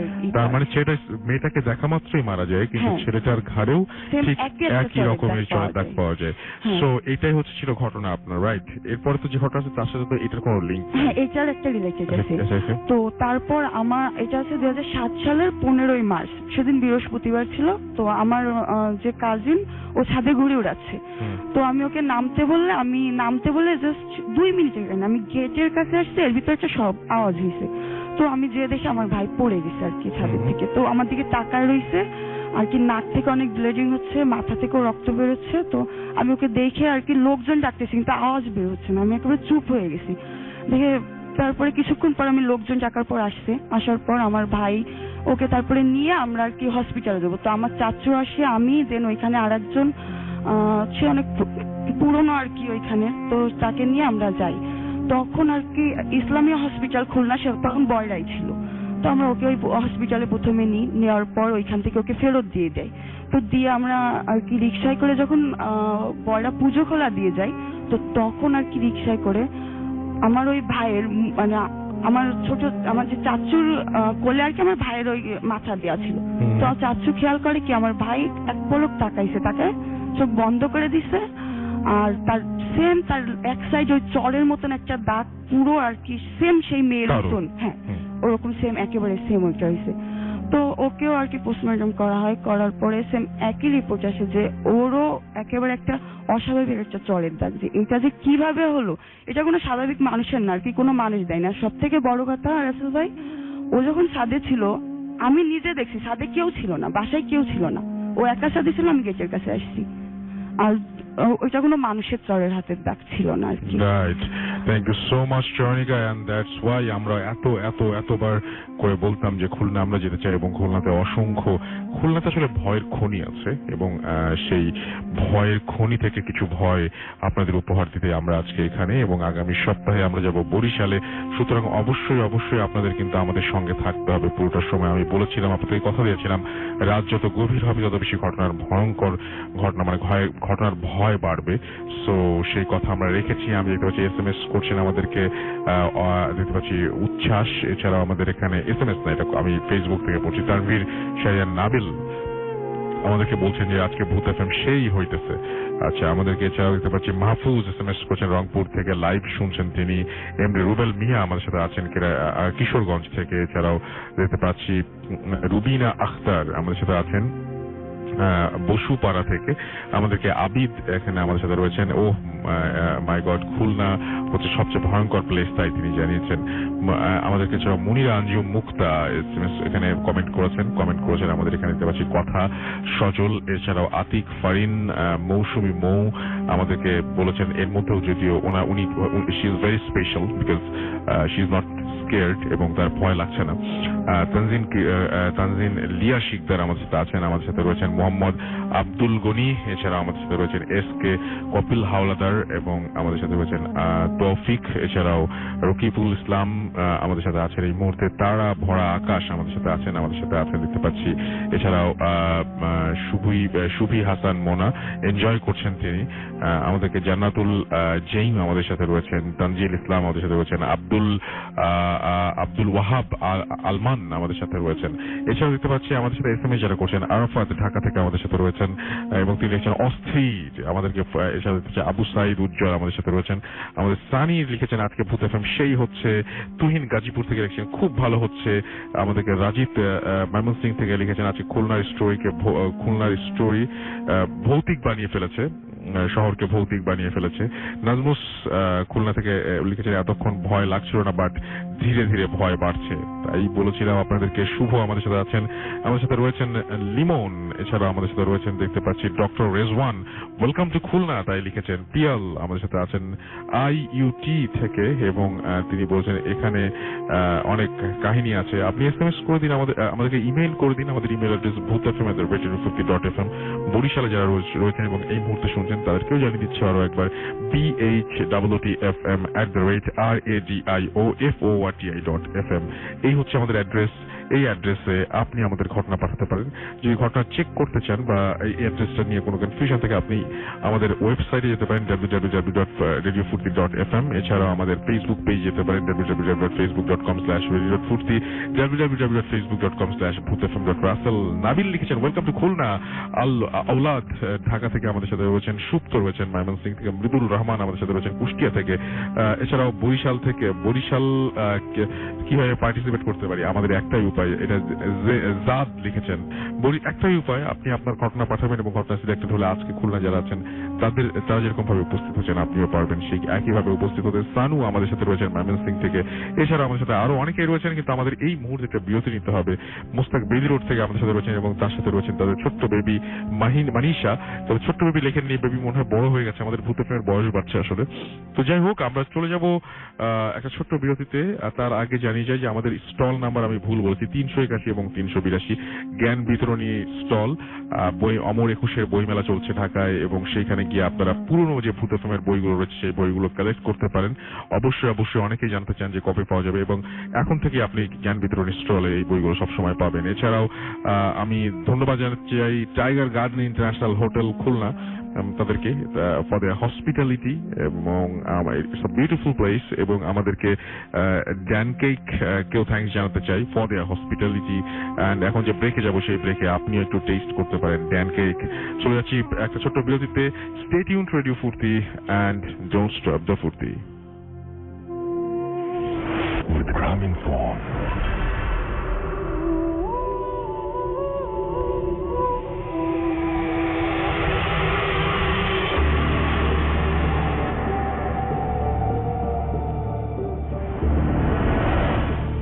আসসালামু আলাইকুম রাসেল ভাইয়া, আপনি কেমন আছেন? আশা করি ভালো আছেন, আপনি সবসময় ভালো চলে। আমি ফারহানা, আমি ফুটপ্রেমের ভক্ত সেই 2010 সাল থেকে, এবং স্টিল আমি আপনার কোনো শোই মিস করি না। খুব ইচ্ছা ছিল যে আপনার স্টুডিওতে এসে কিছু শেয়ার করব, কিন্তু দেশের বাইরে থাকার কারণে আসতে পারছি না। আজকে আমি যে ঘটনাটা বলবো সেটা আমার নিজের সাথে ঘটে যাওয়া একটা ঘটনা, এবং এটা আমার বাসাতে ঘটেছে, উত্তরের বাসায়। আমার যেদিন এই ঘটনাটা ঘটে সেদিন আমার স্পষ্ট মনে আছে, দিনটা ছিল 2005 সালের আই থিঙ্ক ফেব্রুয়ারি কিংবা মার্চ, এরকম একটা সময়ের মধ্যে। আমি তখন এইচএসসি ফার্স্ট ইয়ারে পড়ি। তো যেদিন এই ঘটনাটা ঘটে সেদিন আকাশে প্রচন্ড মেঘ ছিল এবং বৃষ্টি হচ্ছিল। তো আকাশে মেঘ বৃষ্টি থাকার কারণে আমার মা আমাদেরকে বলছিলেন, আমাকে এবং বাসায় আরো দুজন কাজের মানুষ ছিল, তো বলছিলেন যে বাইরে বৃষ্টি হচ্ছে, অনেক কাপড় বাইরে আসে, তোমার কাপড়গুলো উঠে ফেলো। তো আমাদের বাসায় দুটো বারান্দা ছিল, এবং বারান্দাগুলি এমন ভাবে ডিজাইন করা যে এক বারান্দায় দাঁড়ালে আরেক বারান্দা খুব পরিষ্কার ভাবে দেখা যায়। তো আমি আমার আপু আম্মুর বেডরুমের সাথে যে অ্যাটাচ যেই বারান্দাটা ছিল সেখান থেকে আমি কাপড়গুলো উঠাচ্ছিলাম, আর আমার আম্মু আর একজন কাজের মানুষ আপনার যেটা আমার কিচেনের সাথে অ্যাটাচ যেই বারান্দাটা সেখান থেকে কাপড়গুলো উঠাচ্ছিল। তো আমি যখন কাপড় উঠানো শুরু করেছি, ওঠাতে হঠাৎ করে আমার ডান দিকে তাকিয়ে আমি দেখি যে একজন দাঁড়িয়ে আছে বারান্দায় কোনায়। তো আমি বলছি এখন কি দাঁড়িয়ে আছে, তো ভালো করে খেয়াল করে দেখি একদম আমার মা দাঁড়িয়েছে পেছন ফিরে। তো আমি একটা খোলা চুলো দেখতে পাচ্ছি, কিন্তু একটা জিনিস আশ্চর্যের বিষয় ছিল যেটা আমার খেয়াল করা উচিত ছিল, যে আমার আম্মুর চুলগুলি প্রায় মেঝে পর্যন্ত চলে আসছে, এরকম মনে হচ্ছে লম্বায়। তো আমি কেন জানি কি যে হলো, আমি এটা একদমই আমার চোখে ধরা পড়লো না, কিংবা কোনো অস্বাভাবিকতা আমার মনে আসলো না। আমি আমাকে বারবার খুব হালকা মনে বলছি, আম্মু কি ব্যাপার, তুমি ওখানে দাঁড়িয়ে আছো, তুমি কি ভিজবে নাকি, তোমার এরকম কোনো প্ল্যান আছে নাকি, তুমি দাঁড়িয়ে আছো এরকম করে, নর্মাল তো তুমি বৃষ্টিতে ভিজো না, কিংবা এরকম করো কি আম্মু কি, আমি এরকম জাস্ট নর্মাল কথাবার্তা বলছি। এবং আমি তাকে মোটামুটি ভালোই দেখতে পাচ্ছি, কারণ আকাশে বিদ্যুৎও চমকাচ্ছিল, আবার হচ্ছে আমার রুমের পাশে আমাদের রুমের যে লাইটটা আছে সেটা বারান্দায় এসে পড়ছিল, তো আমি তাকে ভালোই দেখতে পাচ্ছিলাম। কিন্তু কথা বলতে বলতে কি মনে হচ্ছে, আমি বাম দিকে চোখ আমার গেছে, সেখান থেকে আমাদের সেকেন্ড বারান্দাটা পুরোপুরি দেখা যায়। আমি খেয়াল করে দেখছি যে সেখানে আমার মা আর একটা কাজের মেয়ে নিয়ে কথা বলছেন এবং কাপড়গুলি উঠাচ্ছেন, এবং তখন কেমন মনে হয়েছে যে তাদের কথাগুলো আমি শুনতে পাচ্ছি। কিন্তু এতক্ষণ যে আমি যে মহিলাকে দেখছি এবং যা হচ্ছে, আমি তখন কারো কথা শুনতে পাচ্ছিলাম না, কিছুই না, আমি জাস্ট নিজের মনে কথা বলছিলাম এবং আমি আমার কাপড় উঠেছিলাম। এটা দেখার পর আমার কাছে, আমি জানি এই ঘটনাটা হয়তো মানুষের কাছে খুব সিম্পল লাগতে পারে যে হ্যাঁ এখানে এমন কি আছে, কিন্তু আমার জন্য, আমি তখন, আমি 17-18 বছরের একটা মেয়ে, আমার তখন মনে হয়েছে যে আমি মনে হয় ওখানেই মরে যাবো, because it was so horrific for me, so horrible experience. I can't tell you. আমার এখনো, আমি যখন আপনাকে এই ঘটনাটা শেয়ার করছি, আমার গায়ের রুম দাঁড়িয়ে আছে মনে হচ্ছে। আমি ওখানে কাপড় চোপড়গুলি আমার যেগুলো উঠিয়েছিলাম সেগুলো হাত থেকে ফেলে আমি ঝেড়ে একটা দৌড় দিয়ে আম্মুর কাছে চলে আসি এবং আম্মুকে ঘটনাটা বলি। আম্মু সাথে সাথে আমাকে পরে ফু দিয়ে দেন এবং আম্মু বলেন যে এরপর থেকে কখনো ওই সন্ধ্যার সময় বারান্দা একা যাবে না, কারণ আম্মু অনেক সময় এরকম কিছু এক্সপিরিয়েন্স করছেন যে আম্মুর মতো কে একজন দাঁড়িয়ে আছে কিংবা এরকম কিছু একটা। তো আম্মু আমাদেরকে কখনোই বলেননি আমরা ভয় পাবো এই জন্য। তো এই একটা এক্সপিরিয়েন্স যেটা আমি সারা জীবন মনে রাখবো, বিকজ এটা আমি আমার মানে আমি মনে হয় না এটা কোনো ভুলবো, বিকজ আমি এটা এত পরিষ্কার দেখেছি এবং আমার পাশেই ছিল একজন মানুষ এবং একই মানুষকে মানে আমি দুই জায়গায় দুই রকম ভাবে দেখছি। তো মানে আমি কি বলবো, মানে এখনো যে এই কথাটা মনে করলে আমি ভয়ে আমার মনে হচ্ছে হাত পা অবশ্যই আসছে। তো রাসেল ভাই, এই ছিল আমার ঘটনা। আমার লাইফে আরো দু একটা ছোটখাটো ঘটনা ঘটেছে যেটা আমি হয়তো পরে আপনাকে লিখে কিংবা রেকর্ডিং শেয়ার করবো। থ্যাংক ইউ রাসেল ভাই এবং থ্যাংক ইউ সবাইকে। থ্যাংক ইউ আপনার চমৎকার ঘটনার জন্য, এবং দেশের বাইরে থেকে তারপরে আপনি আমাদের ঘটনা পাঠিয়েছেন। এরকম একটা চমৎকার ঘটনা, অনেক অনেক অনেক অনেক ধন্যবাদ আপনাকে। আমরা চলে যাব আমাদের পরবর্তী ঘটনায়। এবং আপনি কোনো সময় দেখেছেন যে আপনাদের বাসায় হয়তো কেউ মারা গেছেন, মারা যাওয়ার পরেও তিনি মারা গেছেন হয়তো, কিন্তু তার চিহ্ন থেকে যায় এবং সেই চিহ্ন নানাভাবেই আমরা মানে তার অনেক কিছুই হয়তো মানে তিনি যে আছেন মারা যাওয়ার পরেও সেই বাসায় ফিল করা যায়। কিন্তু সুদীপ্ত যে ঘটনাটা এখন আমাদেরকে বলবে, সেইখানে তার একজন আত্মীয় মারা যান এবং তার উপস্থিতি মারা যাবার পরেও ছিল খুব স্পষ্ট। কিভাবে সেটা আমরা শুনে আসবো। সুদীপ্ত, কোথায় বাসা আপনার খুলনা, একটু প্লিজ কাইন্ডলি আমাদের বলুন। ধন্যবাদ রাসেল ভাই আমাকে এই সুযোগ দেওয়ার জন্য। আমি সুদীপ্ত চক্রবর্তী, খুলনা থেকে, নেভি স্কুল খুলনা অধ্যয়নরত। তো আমি যে ঘটনাটা বলবো, আমার সাথে যে মেইন যে ঘটনাটা ঘটে সেটা ঘটে হচ্ছে 27 জানুয়ারি 2016। কিন্তু ঘটনার যে সূত্রপাত ঘটে 17 জানুয়ারি থেকে। আমি প্রথম থেকে শুরু করি। 17 জানুয়ারি বিকাল 4টা কি সামথিং টাইমে আমার ফুফুর শাশুড়ি মারা যায়। তো তার সাথে আমাদের সম্পর্ক খুবই ক্লোজ ছিল, আমার নিজের ঠাকুমার মতো ছিলেন তিনি। তো তিনি মারা যাওয়ার পরে খবরটা আমরা পাই 8:30 কি 9টার দিকে রাতে। তো তখন আসলে যাওয়াটা সম্ভব ছিল না, যে গাড়ি পাওয়া যেত না, এরকম সমস্যার কারণে আমরা ঠিক করি যে পরদিন সকালে আমরা যাব। সেদিন আমরা শুয়ে পড়ি রাতে। শুয়ে পরদিন সকালে কিছু একদম ভোরবেলায় কিছু চিল্লাচিল্লিতে আমার ঘুম ভাঙে। আমি উঠে রান্নাঘরে গিয়ে দেখি মা রান্নাঘরে দরজা খুলে একটু চিল্লাচিল্লি করছেন। তো সেখানে যে অস্বাভাবিক ঘটনা দেখে তিনি এরকম করছেন, এটি সে অস্বাভাবিক ঘটনা কিছু লক্ষ্য করা যায় সেদিন সকালে। সেগুলো হচ্ছে, প্রথম যেটা চোখে পড়ে সেটা হচ্ছে রান্নাঘরের ভিতরে মুড়ির কৌটার মুখ খোলা ছিল এবং তার থেকে বেশ খানিকটা মুড়ি কম ছিল। আচ্ছা। তারপরে যেটা লক্ষ্য করা যায় যে মিল্কশেকের ভিতরে যে কৌটাগুলো থাকে, গুঁড়া দুধের কৌটা, চায়ের কৌটা, সেগুলো সব বিশৃঙ্খল ভাবে ছড়িয়ে আছে, কিন্তু সেগুলো মুখ খোলা ছিল না। এরপরে যেটা হয়, পাশে মরিচের, কাঁচা মরিচের প্যাকেট থাকে, সেই প্যাকেটটা পুরাই উধাও। শুধু আশেপাশে কিছু 2-1টা মরিচ পড়ে আছে, তাছাড়া প্যাকেটটা পুরাই উধাও। আর ছাদে একটা অনেকগুলো টব আছে, আমাদের ফুলের টব, তুলসী গাছের টব, তার মধ্যে একটা টব ছিল তুলসী গাছের টব, সেটা উল্টিয়ে ফেলানো। কিন্তু টবের কেন এই জিনিসগুলো পাওয়া যাচ্ছে না বা কেন এই জিনিসগুলো এরকম, সেটা যদি একটু মাঝখানে বলে দিতেন আসলে কাহিনীটা, তাহলে সবার শুনতে আরো মানে বুঝতে আরো সুবিধা হবে। জি, এখানে একটা ব্যাপার বলে রাখা ভালো যে উনি যিনি মারা গিয়েছেন তিনি বেঁচে থাকা অবস্থায় তিনি সকালে চায়ের সাথে কখনোই বিস্কিট খেতেন না, তার ফেভারিট ছিল চায়ের সাথে তিনি মুড়ি খেতেন সবসময়। আচ্ছা। আবার এখানে দেখা যাচ্ছে যে এখানে মুড়ির কৌটা থেকে গায়েব হয়ে যাচ্ছে। তো এই যেগুলো তিনি পছন্দ করতেন, জি, সেগুলোরই নড়চড় হচ্ছে। জি। আচ্ছা। এরকম অনুমান করা হচ্ছে সেগুলো টানেই তিনি যেন ফিরে আসছেন। আচ্ছা। তো এরপর যে তারপর যেটা হয়, সেই দিন এটা চলে যায়। তো মা তো এগুলোতে একটু বিশ্বাস করতেন, এসব প্যারানর্মাল ব্যাপারে। তো তিনি বলতে থাকেন যে তিনি মারা গেলেন, তারপরেই হচ্ছে এরকম ব্যাপার, নিশ্চয়ই এখানে সবকিছু স্বাভাবিক না। কিন্তু আমরা ব্যাপারটাকে তেমন একটা পাত্তা দিই না, যে এরকম করতেই পারে, নিশ্চয়ই তুমি ভুল করে রেখে দিছো বা এরকম। আর যদি রাসেল ভাই একটা কথা বলে রাখা ভালো, আমি মনে করলাম রাতে ঘরে চোর ঢুকছে, ঢুকে এরকম করছে। যদি এরকম হয়, চোর ঢুকে অন্য কিছু নিল না, আমি সেটাও বিশ্বাস করলাম, চোরের খিদা লাগছে, সে মুড়ি খেয়ে চলে গেছে। কিন্তু যদি চোর চলে যায়, দরজাটা খোলা থাকবে, না হয় বাইরে থেকে বন্ধ থাকবে। দরজাটা ভিতর থেকে বন্ধ ছিল, যেরকম আমরা গত রাতে শোয়ার আগে বন্ধ করেছি, এবং সম্পূর্ণ অক্ষত অবস্থায়।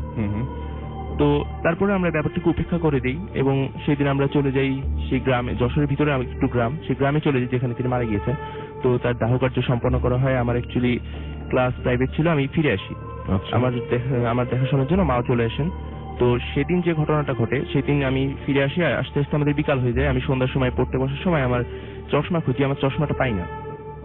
আমার চশমাটা কোথাও খুঁজে পাই না। আমি ভাবি যে হয়তো কোথাও রেখেছি, এখন পাচ্ছি না। তো আমি আমার সেকেন্ড যে চশমাটা আছে সেটা বের করে নিই। তারপরে সেদিন রাতে শোয়ার সময় আমার স্পষ্ট মনে আছে আমি চশমাটা আমার পরের টেবিলে রেখেছিলাম এবং শুয়েছিলাম। সকালে উঠে আমার এই চশমাটাও আর পাচ্ছি না। এবার আমার মধ্যে একটা জিদ চেপে বসে যে পরপর 2 দিন 2টা চশমা যাবে কোথায়। এই যে ঘটনাটা ঘটে, দ্বিতীয় চশমাটা হারাই, এটা ঘটে হচ্ছে 20 জানুয়ারি। তো এইটাও খুঁজে পাচ্ছি না। আমি সব জায়গায় খুঁজে ফেলি, যেখানে থাকার কথা সেই সব জায়গায় খুঁজে ফেলি, এমন যেখানে থাকার কথা না সেই সব জায়গাও আমি খুঁজে ফেলি, যেমন সোফার নিচে, খাটের নিচে, এমনকি ফ্রিজের মধ্যেও খুঁজে ফেলি, শুধু আমার মনকে বোঝানোর জন্য যে সব জায়গায় আমি খুঁজেছি, আমার চশমা যে কোথাও আছে আমি পাচ্ছি না, এইরকম যেন না থাকে। কারণ আমার মধ্যেও এটা কাজ করছিল যে আসলেই কি এখানে প্যারানর্মাল কিছু ঘটছে। তো এরপর যেটা হয়, চশমা কোথাও পাই না। তো সেই দিন আর কিছু ঘটে না, আমার মেজাজ খারাপ হয়ে যায়। আমি থাকি, পরদিন বিকালে আমার মা ফ্রিজ খুলে, আমাকে ডাক দেয়। তো ডাক দিয়ে আমি সেখানে গিয়ে যেটা দেখি, ফ্রিজের মধ্যে সুন্দরভাবে আমার চশমা দুটো সাজিয়ে রাখা রয়েছে, যেটা কখনোই আর কি স্বাভাবিক হতে পারে না। এরপর থেকে আমার মধ্যে একটা ধারণা চলে আসে যে মা যেটা বলেছেন আসলেই মনে হয় তার আত্মা ঘুরে বেড়াচ্ছে, এবং আমিও একটু ভীত ফিল হতে থাকে আমার মধ্যে। এবং নানাভাবে তিনি জানান দেন যে তিনি আছেন। জি, আচ্ছা। এরপর এরকম ছোটখাটো বিভিন্ন ঘটনা ঘটতে থাকে, যেরকম বলা যায় বিভিন্ন জিনিস হারিয়ে যায়, এরপর সেটা পরদিন বা তারপর দিন এমন সব জায়গায় পাওয়া যায় যেটা আসলে যেখানে যাওয়া সম্ভব না। এরপর যে মেইন যে ঘটনাটা ঘটে 27 ফেব্রুয়ারি, সেই দিন আমার কাজিন আসে আমাদের বাড়িতে। সে হচ্ছে চোখের একটু সমস্যা হয়েছিল, সেজন্য সে খুলনা এসেছিল। তো সেই দিন অনেক রাত পর্যন্ত তার সাথে গল্প করতে করতে আমরা শুয়ে পড়েছিলাম। এখন আমার কাজিন ঘুমিয়ে যায়। সেদিন আমার ঘুম আসছিল, আমার প্রায় এই সমস্যাটা হয়, রাতে ঘুম আসে না। তো ঘুম আসছিল না, আমি উঠে পড়ি, উঠে টিভি অন করি। টিভিতে দেখার মতো তেমন কিছু না থাকে, আমি জাস্ট চ্যানেল চেঞ্জ করতেছিলাম। হঠাৎ করে রান্নাঘর থেকে একটা শব্দ শুনি, খটখট মতো। তো আমার মধ্যে ভয়টা আবার কাজ করে ওঠে যে এই সব ঘটনা ঘটতেছে, অস্বাভাবিক ঘটনা, তার মধ্যে এবার রান্নাঘরে এরকম রাতে শব্দ শুনে আমার মধ্যে আবার ভয়টা জেগে ওঠে। তো আমি দেখতে যাই, আমার কৌতূহলবশত দেখতে যাই আসলে কি হচ্ছে। রান্নাঘরে দরজায় 2টা সিটকানি লাগানো ছিল। প্রথম সিটকানিটা খুলি, তখন ভিতরে কোনো শব্দ আর পাওয়া যাচ্ছে না। আমি দ্বিতীয় সিটকানিতে হাত রেখে কিছুক্ষণ বসে থাকি। তারপর হঠাৎ করে ভিতর থেকে কুড়কুড় টাইপ একটা আওয়াজ শোনা যায়, মানে মানুষ মুড়ি বা বিস্কিট খেলে যেরকম একটা আওয়াজ হয়, সেরকম একটা আওয়াজ শোনা যাচ্ছিল। এখন আমার মধ্যে ভয়টা আরো জেগে ওঠে। আমি ভয়টাকে উপেক্ষা করে হঠাৎ করে চিটকিনিটা তাড়াতাড়ি করে খুলে লাইটের সুইচটা অন করে দিই। সেখানে কিছুই ছিল না রান্নাঘরে, শুধু যেটা ছিল মুড়ির কোটার মুখ খোলা। মুড়ির কোটার যে মুখটা মেঝেতে শক্ত শব্দে বাড়ি খাচ্ছে, যেন এখনো স্থির হয়ে পারেনি। এইমাত্র সেটা ফেলে দিয়েছে কেউ, কিন্তু সেখানে কেউ ছিল না। তো আমি আরো ভয় পেয়ে যাই, এত দ্রুত এসব কি ঘটছে, আমার মধ্যে কিছু কাজ করে না, সেন্স কাজ করে না। আমি প্রচন্ড ভয় পেয়ে যাই এবং আমি সেখান থেকে তাড়াতাড়ি চলে যেতে চাই। আমি লাইটটা অফ করে যেই দরজা বন্ধ করতে যাব, পিছন ফিরেছি, তখনই আবার সেই মুড়ির কুড়কুড় শব্দ শোনা যায়। এবং আমি জাস্ট ভয় পাওয়ারও টাইম পাই না, এবার অটোমেটিক আমার পিছে ফিরে যাই যে কি হচ্ছে দেখার জন্য। এবং যেটা দেখি সেটা আসলেই স্বাভাবিক ছিল না। যেটা দেখি সেটা হচ্ছে মুড়ির কোটার মুখ। এখানে বলে রাখা ভালো যে আমি মুড়ির কৌটাটা বের হওয়ার আগে মুখ বন্ধ করে আবার তুলে রেখেছিলাম। তো মুড়ির কোটার মুখটা আবার খুলে যাচ্ছে একা একা, সেখান থেকে একা একাই মুড়ি উঠছে, কেউ যেন সেই মুড়িটা খাচ্ছে, কিন্তু আমি তাকে দেখতে পাচ্ছি না। তারপর কি হচ্ছে আপনার? আমি যেটা দেখতে পাচ্ছি সেটা হচ্ছে অদৃশ্য কোন অবয়বের উপর যেন একটা সাদা শাড়ি কেউ পরে আছে। আমি শাড়িটা দেখতে পাচ্ছি, মুড়ি খাচ্ছে সেটা দেখতে পাচ্ছি, কিন্তু মানুষটাকে আমি দেখতে পাচ্ছি না। এখন যেটা হয়, আমার মধ্যে প্রচন্ড ভয়ে, আমার মধ্যে যেন ভয়বোধটাই কাজ করতে থাকে না। আমি বুঝতে পারি না যেখানে ভয়, মানে ভয়টাকে আমি উপলব্ধি করতে পারি না ঠিক মতো, যে এখান থেকে যে আমার কোনো অনিষ্ট হতে পারে, আমার এখান থেকে চলে যাওয়া দরকার, এই সেন্সটা আমার মধ্যে কাজ করে না। আমি হতভম্বের মতো দাঁড়িয়ে থাকি। তখন আমি তাড়াতাড়ি সেখান থেকে কি করব, আমি পিছন ফিরে স্বাভাবিক যেভাবে চলে যাই, স্বাভাবিকভাবে আমি চলে যাওয়ার মতো লাইট অফ করে চলে যেতে যাই। লাইটের সুইচে হাত রাখতে যেয়ে দেখি লাইটের সুইচটা আগে থেকেই অফ ছিল। তাহলে আমি পিছনে এত কিছু ক্লিয়ার কিভাবে দেখছিলাম? তারপরে আমার মধ্যে এই ছোট্ট ধাক্কাটা পুরো ঘটনাটা ফ্ল্যাশব্যাক ঘটিয়ে দেয় এবং আমি পুরো ঘটনাটার প্রকৃত ভয় উপলব্ধি করতে পারি। এবার আমার হাতটা জমে যায় ভয়ে। আমি অনেক কষ্টে সেখান থেকে দৌড়ে বিছানায় গিয়ে শুয়ে পড়ি, দরজা অফ করে টাইম পাই না আমি। তারপরে আমার আসলে ঘুমিয়ে পড়ি কি সেন্স চলে যায় আমার ঠিক খেয়াল নাই, আমি তাড়াতাড়ি সেখানে শুয়ে আর আমার কিছু মনে নেই। পরে আমার কাজিনের কাছে যেটা শুনি আমি নাকি হতভম্বের মতো তাড়াতাড়ি এসে শুয়ে পড়ি, সে আমাকে অনেক কোয়েশ্চেন করে কিন্তু আমি রিপ্লাই দিই না, সেভাবে যে আমি ঘুমিয়ে পড়েছি সেও ঘুমিয়ে পড়ে। পরে আমি সকালে উঠে জাস্ট মাকে জিজ্ঞেস করেছিলাম রান্নাঘরের দরজা কি খোলা ছিল, মা বলেছিল যে না খোলা ছিল না। এর এখনো কোনো ব্যাখ্যা আমি পাইনি, ইভেন এই ছোটখাটো ঘটনা এখনো। ওকে, আমাদের হাতে সময় খুব কম, আসলে অনেকে আছেন এখনো সবাই শেয়ার করতে পারবেন না, তারপরে আপনার ঘটনা একটু শুনে আসি প্লিজ, আপনার ঘটনাটা বলবেন। আসল ভাই, আমি খুলনা ময়লাপাতা থেকে এসেছি। আমি ঈশা আহমেদ। আমার সাথে যে ঘটনাটি ঘটে সেটা হলো আমার বাসা কেন্দ্রিক। 2009 এর মাঝের দিকে আমরা একটা বাসায় উঠি, তখন আমার বিয়ে হয়নি, আমার আব্বুর বাসায়। তো আমার বাসার প্রথম থেকেই সবার ভিতরে একটা কেমন একটা ফিল ছিল যে বাসায় এইসব কেমন একটা ছমছমে একটা গা ছমছমে একটা ভাব ছিল বাসায়। তো কারো কাছে কেউ শেয়ার করে না যে হয়তো আমাদের মনের ভুল বা নতুন বাসা, সেই জন্য। তো একদিন এরকম অনেকদিন কেটে যায়, 1 মাস কিংবা 2 মাস। তো আমি একদিন বিকালবেলা আমি ঘুমাচ্ছি, হঠাৎ করে আব্বু তারপর ভাইয়া সবাই বাইরে গেছে। তো আমি দেখলাম আম্মু ড্রয়িং রুমে বসে টিভি দেখছে। তো আমি ঘুম পড়ছি, কখন আমি ঘুম পড়ছি আমি নিজেও বুঝতে পারিনি। তো মাগরিবের আজান হয়ে গেছে, আমি তারপরে উঠছি ঘুম থেকে। তো দেখতেছি যে চারিপাশে আমাদের ঘর সবকিছু অন্ধকার পুরো, যে বাসায় লাইট জ্বালায়নি। আমি প্রথমে বলি আম্মু কোথায় গেল, যে ঘরে এখনো লাইট জ্বলতেছে না, কি ব্যাপার। তো আমি শুয়ে শুয়ে আম্মুকে অনেক ডাকতে থাকি যে আম্মু কোথায় তুমি, এখনো রুমে লাইট জ্বালাওনি। তো কারো সাড়া পাই না, আম্মুর কোনো সাড়া পাই না। তারপরে উঠে আমি আমাদের ড্রয়িং রুম পর্যন্ত যাই, দেখি ওখানেও অন্ধকার, আম্মু বসে নেই। পরে বুঝতে পারলাম যে আম্মু হয়তো বা কোনো প্রতিবেশীর ফ্ল্যাটে গেছে। তো আমি পরে ড্রয়িং রুমের মেন যে ড্রয়িং রুম, সেখানে আমরা লাইট জ্বালাই, আমি লাইট জ্বালাই দেখি যে আসলে বাসায় কেউ আছে কিনা। তো হঠাৎ করে আমি খেয়াল করি যে আমার বড় ভাইয়ার যে রুম সেটা হলো মেইন ডোরের পাশেই। তো সেখান থেকে কেমন একটা কান্নার আওয়াজ হচ্ছে, যে বাসার ভিতর থেকে আমি আর আম্মু ছাড়া কোনো মেয়ে নেই। তো মেয়ের কান্নার ভয়েস আসতেছে। প্রথমে আমি একটু ভয় পাই যে কি হলো, এটা কি ঘুমের ভিতরে দেখছি বা হ্যালোসিনেট করতেছি কিনা। তো সেই জন্য আমি আবার উকি মেরে ভাইয়ের রুমে শিওর হওয়ার জন্য উকি মারি যে আসলে সত্যি কি কান্নার আওয়াজ বা অন্য কিছু। উকি মেরে দেখি সত্যি একটা মেয়ে বসে আছে, সে হাঁটুর উপর মাথা দিয়ে মনে হচ্ছে এত আবেগে কাঁদতেছে যে খুব কষ্ট বা কোনো কিছু লাগায় সে এভাবে কাঁদতেছে। তো হঠাৎ করে দেখায় ঘুমের পর, ঘুম যেহেতু আমি ঘুম থেকে উঠছি, তো বুঝতে পারতেছিলাম না যে আসলে আমি কি দেখতেছি, হ্যালোসিনেট করতেছি কিনা। তো আমি তাড়াতাড়ি মেইন ডোরটা খুলে ওই সিঁড়ি ঘরের এখানে দাঁড়ায় আম্মুকে ডাকতেছি যে আম্মু কোথায় তুমি, অনেক জোরে ডাকাডাকি করতেছি কিন্তু আম্মুর কোনো সাড়া পাই না। তো আবার আমি একটু শিওর হওয়ার জন্য যে আমি যা দেখছি তা কি সত্যি নাকি আসলে আমার ভুল ছিল, তো আমি দেখি যে আবার উকি দিই ভাইয়ার ঘরে, কিন্তু ভাইয়ার ঘরে কেউই ছিল না, খাটের উপর তখন দেখি কেউ নেই। তা আমি ভাবলাম যাক বাঁচা গেল, আমার হয়তো বা ভুল হয়েছে দেখায়। তো যখন ভাইয়ের বারান্দার দিকে তাকাই, বারান্দায়, তখন দেখি সেম সেই মেয়েটা ওখানে দাঁড়ায় কাঁদতেছে। তো এবার আমি এত ভয় পেয়ে যাই যে আমি স্টিল ওখানে ফ্রিজ হয়ে যাই, যে কি করবো না করবো আমি কিছু বুঝতে পারতেছি না। আমি জাস্ট ঘুরে আম্মুকে নিচে চলে যাবো এমন একটা ভাব। তো দেখি যে হঠাৎ করে আমাদের বাসার লাইট অফ হয়ে গেছে, আমি যে ড্রয়িং রুমের লাইটটা জ্বালাইছি সেটা অফ হয়ে গেছে। তো তখন এতটা ভয় লাগতেছিল যে বুঝাই উঠতে পারছিলাম না, ওইখানে স্টিল দাঁড়ায় আছি ভয়। আর মনে হচ্ছে এবার কেউ খুব রাগ হয়ে কান্না করতেছে আমার উপর খেপে গেছে খুব, আর মনে হচ্ছে কি হেঁটে চলে আসছে আমাকে ধরার জন্য। তা আমি কি করবো, আমি জাস্ট ভাবতে আমি সেন্সলেস হয়ে যাওয়ার সময় আমার পিঠে হঠাৎ একটা হাত পড়ে, যে এখন আমি কি করবো। আমি এক নজর তাকায় দেখি যে আমার আম্মু। তা আমি ওই সময় ভয়ে আম্মুকে ধরে কেঁদে ফেলি যে আম্মু আমি কি দেখলাম এইসব। তা আম্মু সব বলে যে তুমি কি ভয় পাইছো বা কিছু। বললাম যে হ্যাঁ এরকম আমি ভাইয়ের রুমে এগুলো দেখি, পরে সব শেয়ার করি। তো আম্মু প্রথমে বলে যে তুমি ভুল দেখছো, আমাকে অনেক সান্ত্বনা দেয়। কিন্তু পরে সেটা আমাদের বাসার সবাই টুকিটাকি সবই দেখতে থাকে, দেখে যে হঠাৎ করে শীতের ভিতরে আমরা শুয়ে আছি, তো ফ্যান চলে উঠতেছে হঠাৎ করে একা একাই। আমার আব্বু লাইট কেটে যায় বলছিলেন আপনি? লাইট কেটে যায়, যে আমাদের স্টিল সেই বাসায় আছে এখনো আমার আব্বুরা, তো স্টিল কোনো ডিম লাইটই থাকে না সেখানে বাসায়। আর যে আমি যে রুমটায় থাকতাম ওইখানে লাইটই থাকে না, যে লাইট লাগাক সেটা কেটে যায়। আর বাথরুমের দরজা অটোমেটিকলি যখন লক সিস্টেম ছিল, তখন অটোমেটিকলি লক হয়ে যেত।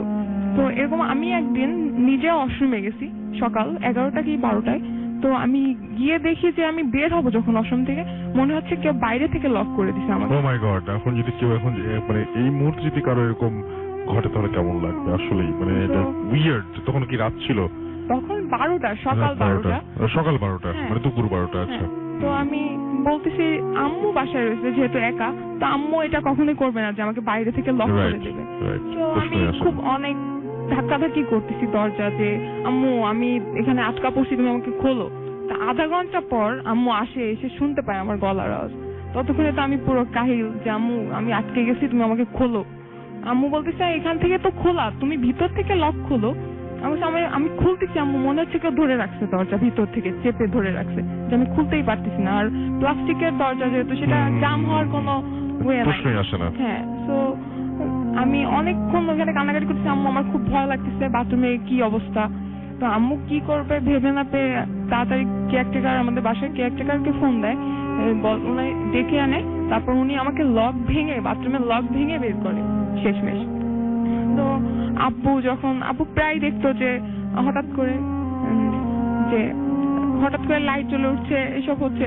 তো হুজুর ডেকে নিয়ে আসে আমাদের বাসায়, হুজুর ডেকে নিয়ে এসে কোরআন শরীফ খতম করায়, তারপর ঘর বাঁধানো হয়, তারপরে সবকিছু নরমাল হয়। তারপরে এখন কি সবকিছু নরমাল নাকি? এখনো সেই স্টিল আমার বারান্দায় যে একটা আরবি লেখা একটা কাগজ ছিল, প্রত্যেকটা আমাদের ভেন্টিলেশন, বাথরুমের ভেন্টিলেশনেও আছে, জানালা দরজা। তারপরে ঘটনাগুলো ঘটে। তারপরে বারান্দা সেই এক টুকরো কাগজ কে যেন ছিঁড়ে ফেলছে, মনে হচ্ছে যে কেউ টেনে খুব রাগে ছিঁড়ে ফেলছে। সেটা আঁচড়ানো, সে দড়িটা এখনো ঝুলতেছে, কিন্তু তারপর থেকে আবার ওয়েট ধরনের সমস্যা শুরু হয়, এখনো হয়, এখনো ঘটনা ঘটছে।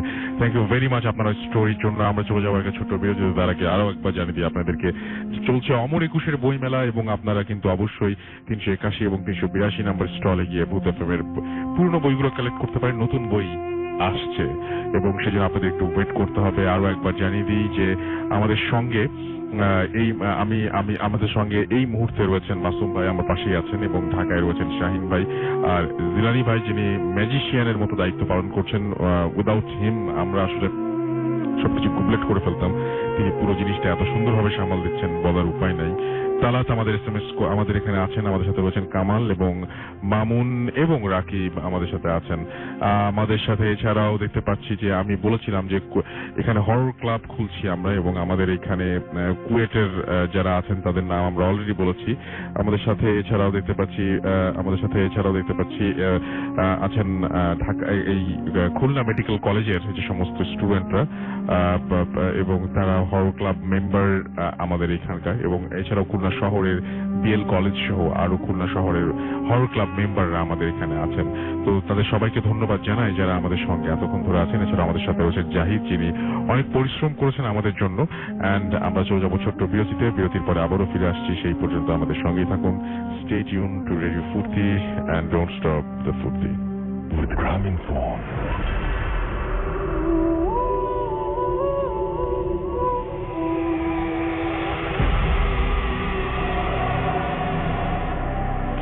Welcome back. শুনছেন সবসময় রেডিও ফুর্তি 8.2 FM। আমি রাসেল আছির সাথে, এবং কোনো কথা হবে না, আমরা সরাসরি চলে যাব। আমাদের আরো একজন অতিথি আছেন অসীম সরকার, তার কাছে ছোট্ট একটা ঘটনা শুনে আসবো। অ্যাজ এ মেডিকেল স্টুডেন্ট হিসেবে কখনো বিশ্বাস করতাম না যে আমার সাথে এরকম কোনো প্যারানর্মাল ঘটনা ঘটতে পারে, কিন্তু ঘটনা যখন ঘটে গেল তারপর বুঝলাম যে আসলে প্যারানর্মাল ঘটনা অবশ্যই ঘটে। ঘটনা ছিল গত বছরের জুলাই বা জুন মাসের দিকে। অ্যানাটমি টার্ম পরীক্ষা ছিল তখন। টার্ম পরীক্ষার আগের দিন প্রায় সব মেডিকেল স্টুডেন্টই ভিসেরা দেখতে যায়। বিশেষত সেই দিন সময়টা ছিল বিকাল 4টা কি 5টা, মানে দিনের বেলা, একদম দিনের বেলা। হ্যাঁ, অলমোস্ট 10-12 জন না হলে অ্যানাটমির যে মামা ভিসেরা দেখান, উনি আমাদের ভিতরে ঢুকতে দেন না, যে আপনারা ভয় পাবেন, আপনারা আজকে থেকে মানে 10-12 জন না হলে আপনাদের ভিসেরা দেখতে দেওয়া হবে না। তো সেই ভেবে আমরা 10-12 জন না হলে যাই না। কিন্তু সেই দিন মানে যে কোনো কারণেই হোক আমি সেদিন সবার সাথে যেতে পারি না। কিন্তু পরেক্ষণেই প্রায় ওদের যখন ভিসেরা দেখা শেষ হয়ে যাচ্ছে তখন আমি ওদের সাথে গিয়ে উপস্থিত হই। কিন্তু ওরা তখন বলে, দোস্ত আমার পরীক্ষা আছে, আমি চলে যাই, আমার কালকে পরীক্ষা আছে, কিন্তু আমার ভিসেরা দেখতেই হবে। শেষমেশ আমার ফ্রেন্ড মাসুমকে বলি, দোস্ত তুই একটু দেখাই দিতি তাহলে সুবিধা হইতো। তো অ্যাজ এ রেজাল্ট অ্যানাটমিক মামাকে বুঝে টুঝে আমরা বলি যে মামা মাগরিবের নামাজের পরে আমাদের একটু সময় দেবেন, আমরা ভিসাটা দেখবো। শেষমেশ আমরা প্রায় মাগরিবের নামাজ শেষ হওয়ার সাথে সাথেই আমরা অ্যানাটমির ভিসাটা দেখতে যাই। সর্বপ্রথমে আমাদের অ্যানাটমি ডিসেকশনটা এরকম একটা পরিস্থিতি যে সামনে ভিসাটা দেখতাম, পিছনে একটা টেবিলে ডেড বডি শোয়ানো থাকতো। ডেড বডিগুলো বিশেষত সাধারণত ফরমালিন দিয়ে থাকে, ডুবানো থাকে, এজন্য সেখানে কোনো রক্ত থাকার কোনো প্রশ্নই ওঠে না। আমরা সামনের দিকে ঘুরে যখন হার্টের ভিসাটা দেখতেছিলাম, ঠিক তখনই হুট করে শুনি যে ট্যাপ থেকে পানি পড়তেছে। তখন মাসুম বলে, দোস্ত এসব নিয়ে কোনো ভয় করিস না, তুই আমার অ্যানাটমির মামাকে গিয়ে বলে আয় যে আমরা কিন্তু ভয় পাচ্ছি, আপনি একটু থাকবেন আমাদের সাথে। আমি গিয়ে মামাকে বলে আসি, মামা আপনি তাকে এরকম সমস্যা হচ্ছে, ট্যাপ দিয়ে পানি পড়ছে হুট করেই, আমরা বুঝতে পারছি না। মামা বলে, এগুলো কোনো ব্যাপার না, তোমরা ভয় পাবো না, ব্যাপারটা আমি দেখতেছি, আমি এখানে আসি, সমস্যা নাই। তারপরে সেই মতো মাসুম বলে দোয়া দরুদ পড়তেছে, তারপর বলে যাই হোক পরীক্ষার জন্য তো অবশ্যই দেখতে হবে, দোয়া দরুদ পর, সমস্যা নাই। তখন আমরা ভাবি যে হার্টের বিষয় দেখতে প্রায় 5-6 মিনিট হয়ে যাচ্ছে। পিছন থেকে হাত, একটা মৃত মানুষের হাত যদি ফ্লেক্স করে তখন যেরকম শব্দ হয় না, ভাবে এরকম শব্দ হচ্ছে। পিছন থেকে ঘুরে দেখি ডেড বডিটার হাতটা ফ্লেক্স করা। ভাবি যে হয়তো মাসলের ইয়ের কারণে এটা ফ্লেক্স করতেছে। যাই হোক ভিসাটা দেখা শেষ হওয়ার পরে মাসলে যাই। মাসলের সুপার এক্সট্রিমিটিতে যখন আমরা ডেলটয়েড মাসলের ভিসাটা দেখতে যাই, ঠিক তখন হাত ওঠানোর পরে দেখি সেখান থেকে প্রচুর রক্ত। আমি আর মাসুম দুজনে তাকাতাকি করতেছি এক একজনের দিকে। কখনো বিশ্বাস করতে পারছিলাম না ঘটনা এভাবে ঘটতে থাকে।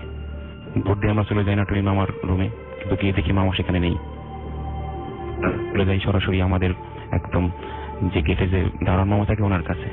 মামাকে গিয়ে বলি, মামা এরকম ঘটনা ঘটতেছে, একদম অ্যানাটমির মামা কোথাও, ওনাকে তো খুঁজে পাচ্ছি না।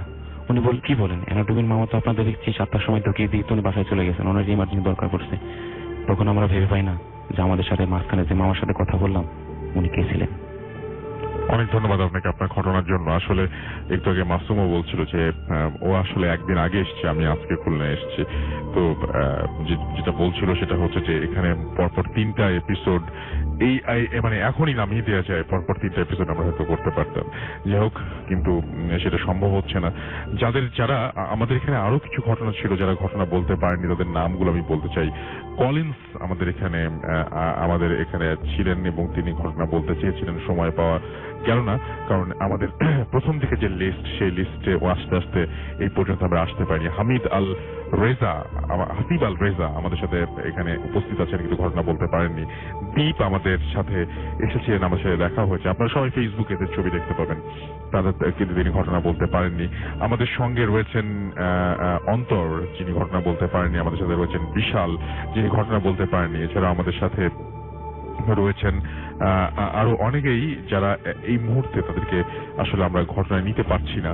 আমাদের সঙ্গে এতক্ষণ ঢাকা থেকে আমাদের সঙ্গে ছিলেন শাহিন, জিলানি আমাদের সাথে এখানে আছেন, মাসুম আমাদের সাথে রয়েছেন তালাত, কামাল এবং মামুন এবং রাকিব। জিলানিকে স্পেশাল একটা থ্যাঙ্কস, কারণ জিলানির কারণে আপনারা সব ছবিগুলো সঙ্গে সঙ্গে দেখতে পাচ্ছেন, যা যা ঘটনা ঘটছে সেটা আপনি শুধু শুনতেই পারছেন না, ফেসবুকে দেখতেও পাচ্ছেন। আনোয়ার আমাদের সাথে রয়েছেন দেখতে পাচ্ছি জাহিদ আমাদের সাথে রয়েছেন এই মুহূর্তে। আরো অনেকেই এখানে খুলনা মেডিকেল কলেজ এবং কুয়েটের স্টুডেন্টরা, বিএল কলেজের স্টুডেন্টরা এবং খুলনার এলাকাবাসী কিন্তু আমাদের হাতে সবাই রয়েছেন, কিন্তু হাতে যেটা নেই সেটা হচ্ছে সময় নেই। সময় আমাদের সাথে থাকেননি, তিনি চলে যাচ্ছেন এবং আমাদেরকে এই জন্য বিদায় নিতে হবে। এবং বিদায় নেবার আগে আপনাদেরকে জানিয়ে যাই, আগামী সপ্তাহে আমরা আপনাদের কাছে ফিরে আসবো আবারও বরিশালের স্পেশাল সব ঘটনা নিয়ে। এবং বরিশালবাসী, আপনারা আপনাদের ঘটনা পাঠিয়ে দিন। আপনারা জানি যে অনেক এক্সাইটেড আপনাদের ঘটনা শেয়ার করার জন্য। মাঝখানেও আমরা অনেক ইমেইল পেয়েছি, বাট আপনারা কেন বরিশাল আসছেন না এই ধরনের। সো আমার মনে হয় যে জমজমাট একটা প্রোগ্রাম উপহার দিতে পারবো বরিশালেও, ঠিক খুলনার মতোই। এবং এখনো দেখতে পাচ্ছি অনেকেই SMS করছেন, SMS করার টাইম আর নেই। যারা SMS পাঠালেন মতো অনেক অনেক থ্যাঙ্কস। যারা কমেন্ট করেছেন তাদেরকে অনেক থ্যাঙ্কস, যারা কমেন্ট করবেন তাদেরকে অনেক থ্যাঙ্কস, যারা এতক্ষণ পর্যন্ত আমাদের সঙ্গে ছিলেন তাদেরকে অনেক থ্যাঙ্কস। থ্যাংক ইউ খুলনাবাসী, আপনাদেরকে স্পেশালি অনেক অনেক অনেক অনেক ধন্যবাদ আপনাদের এই ভালোবাসার জন্য, ভূত এফএম এর প্রতি এই অকৃত্রিম ভালোবাসার জন্য এবং সবসময় ভূত এফএম এর সঙ্গে থাকার জন্য। এবং আমরা বলি যে খুলনার যারা লিস্টার তারা সবসময় স্পেশাল, খুলনার ঘটনা স্পেশাল, খুলনার এভরিথিং সবকিছু খুব বেশি রকমের স্পেশাল। আমাদের খুলনায় এসে অনেক লাগলো, আশা করছি বরিশালে গিয়েও আমাদের ঠিক সেম ভালো লাগবে। এবং সেই পর্যন্ত আপনাদের কাছ থেকে বিদায় নিতে হচ্ছে। এবং যারা শুধুমাত্র শুনলেন বা যারা শোনেননি তাদেরকে অনেক অনেক ধন্যবাদ। যারা ভূত এফএমকে ভালোবাসেন তাদেরকে অনেক ধন্যবাদ। যারা ভূত এফএমকে সমালোচনা করে আরো ভালো করতে সাহায্য করেন তাদেরকে অনেক ধন্যবাদ। আজকের মতো এখানে শেষ করছি, কথা হবে আবারও আগামী সপ্তাহে ঠিক একই সময়ে বরিশাল থেকে। সেই পর্যন্ত সবাই ভালো থাকবেন, সুস্থ থাকবেন, সুন্দর থাকবেন, মোস্ট ইম্পর্টেন্টলি ফুর্তিতে থাকবেন। আজকের মতো এখানে শেষ করছি, টাটা।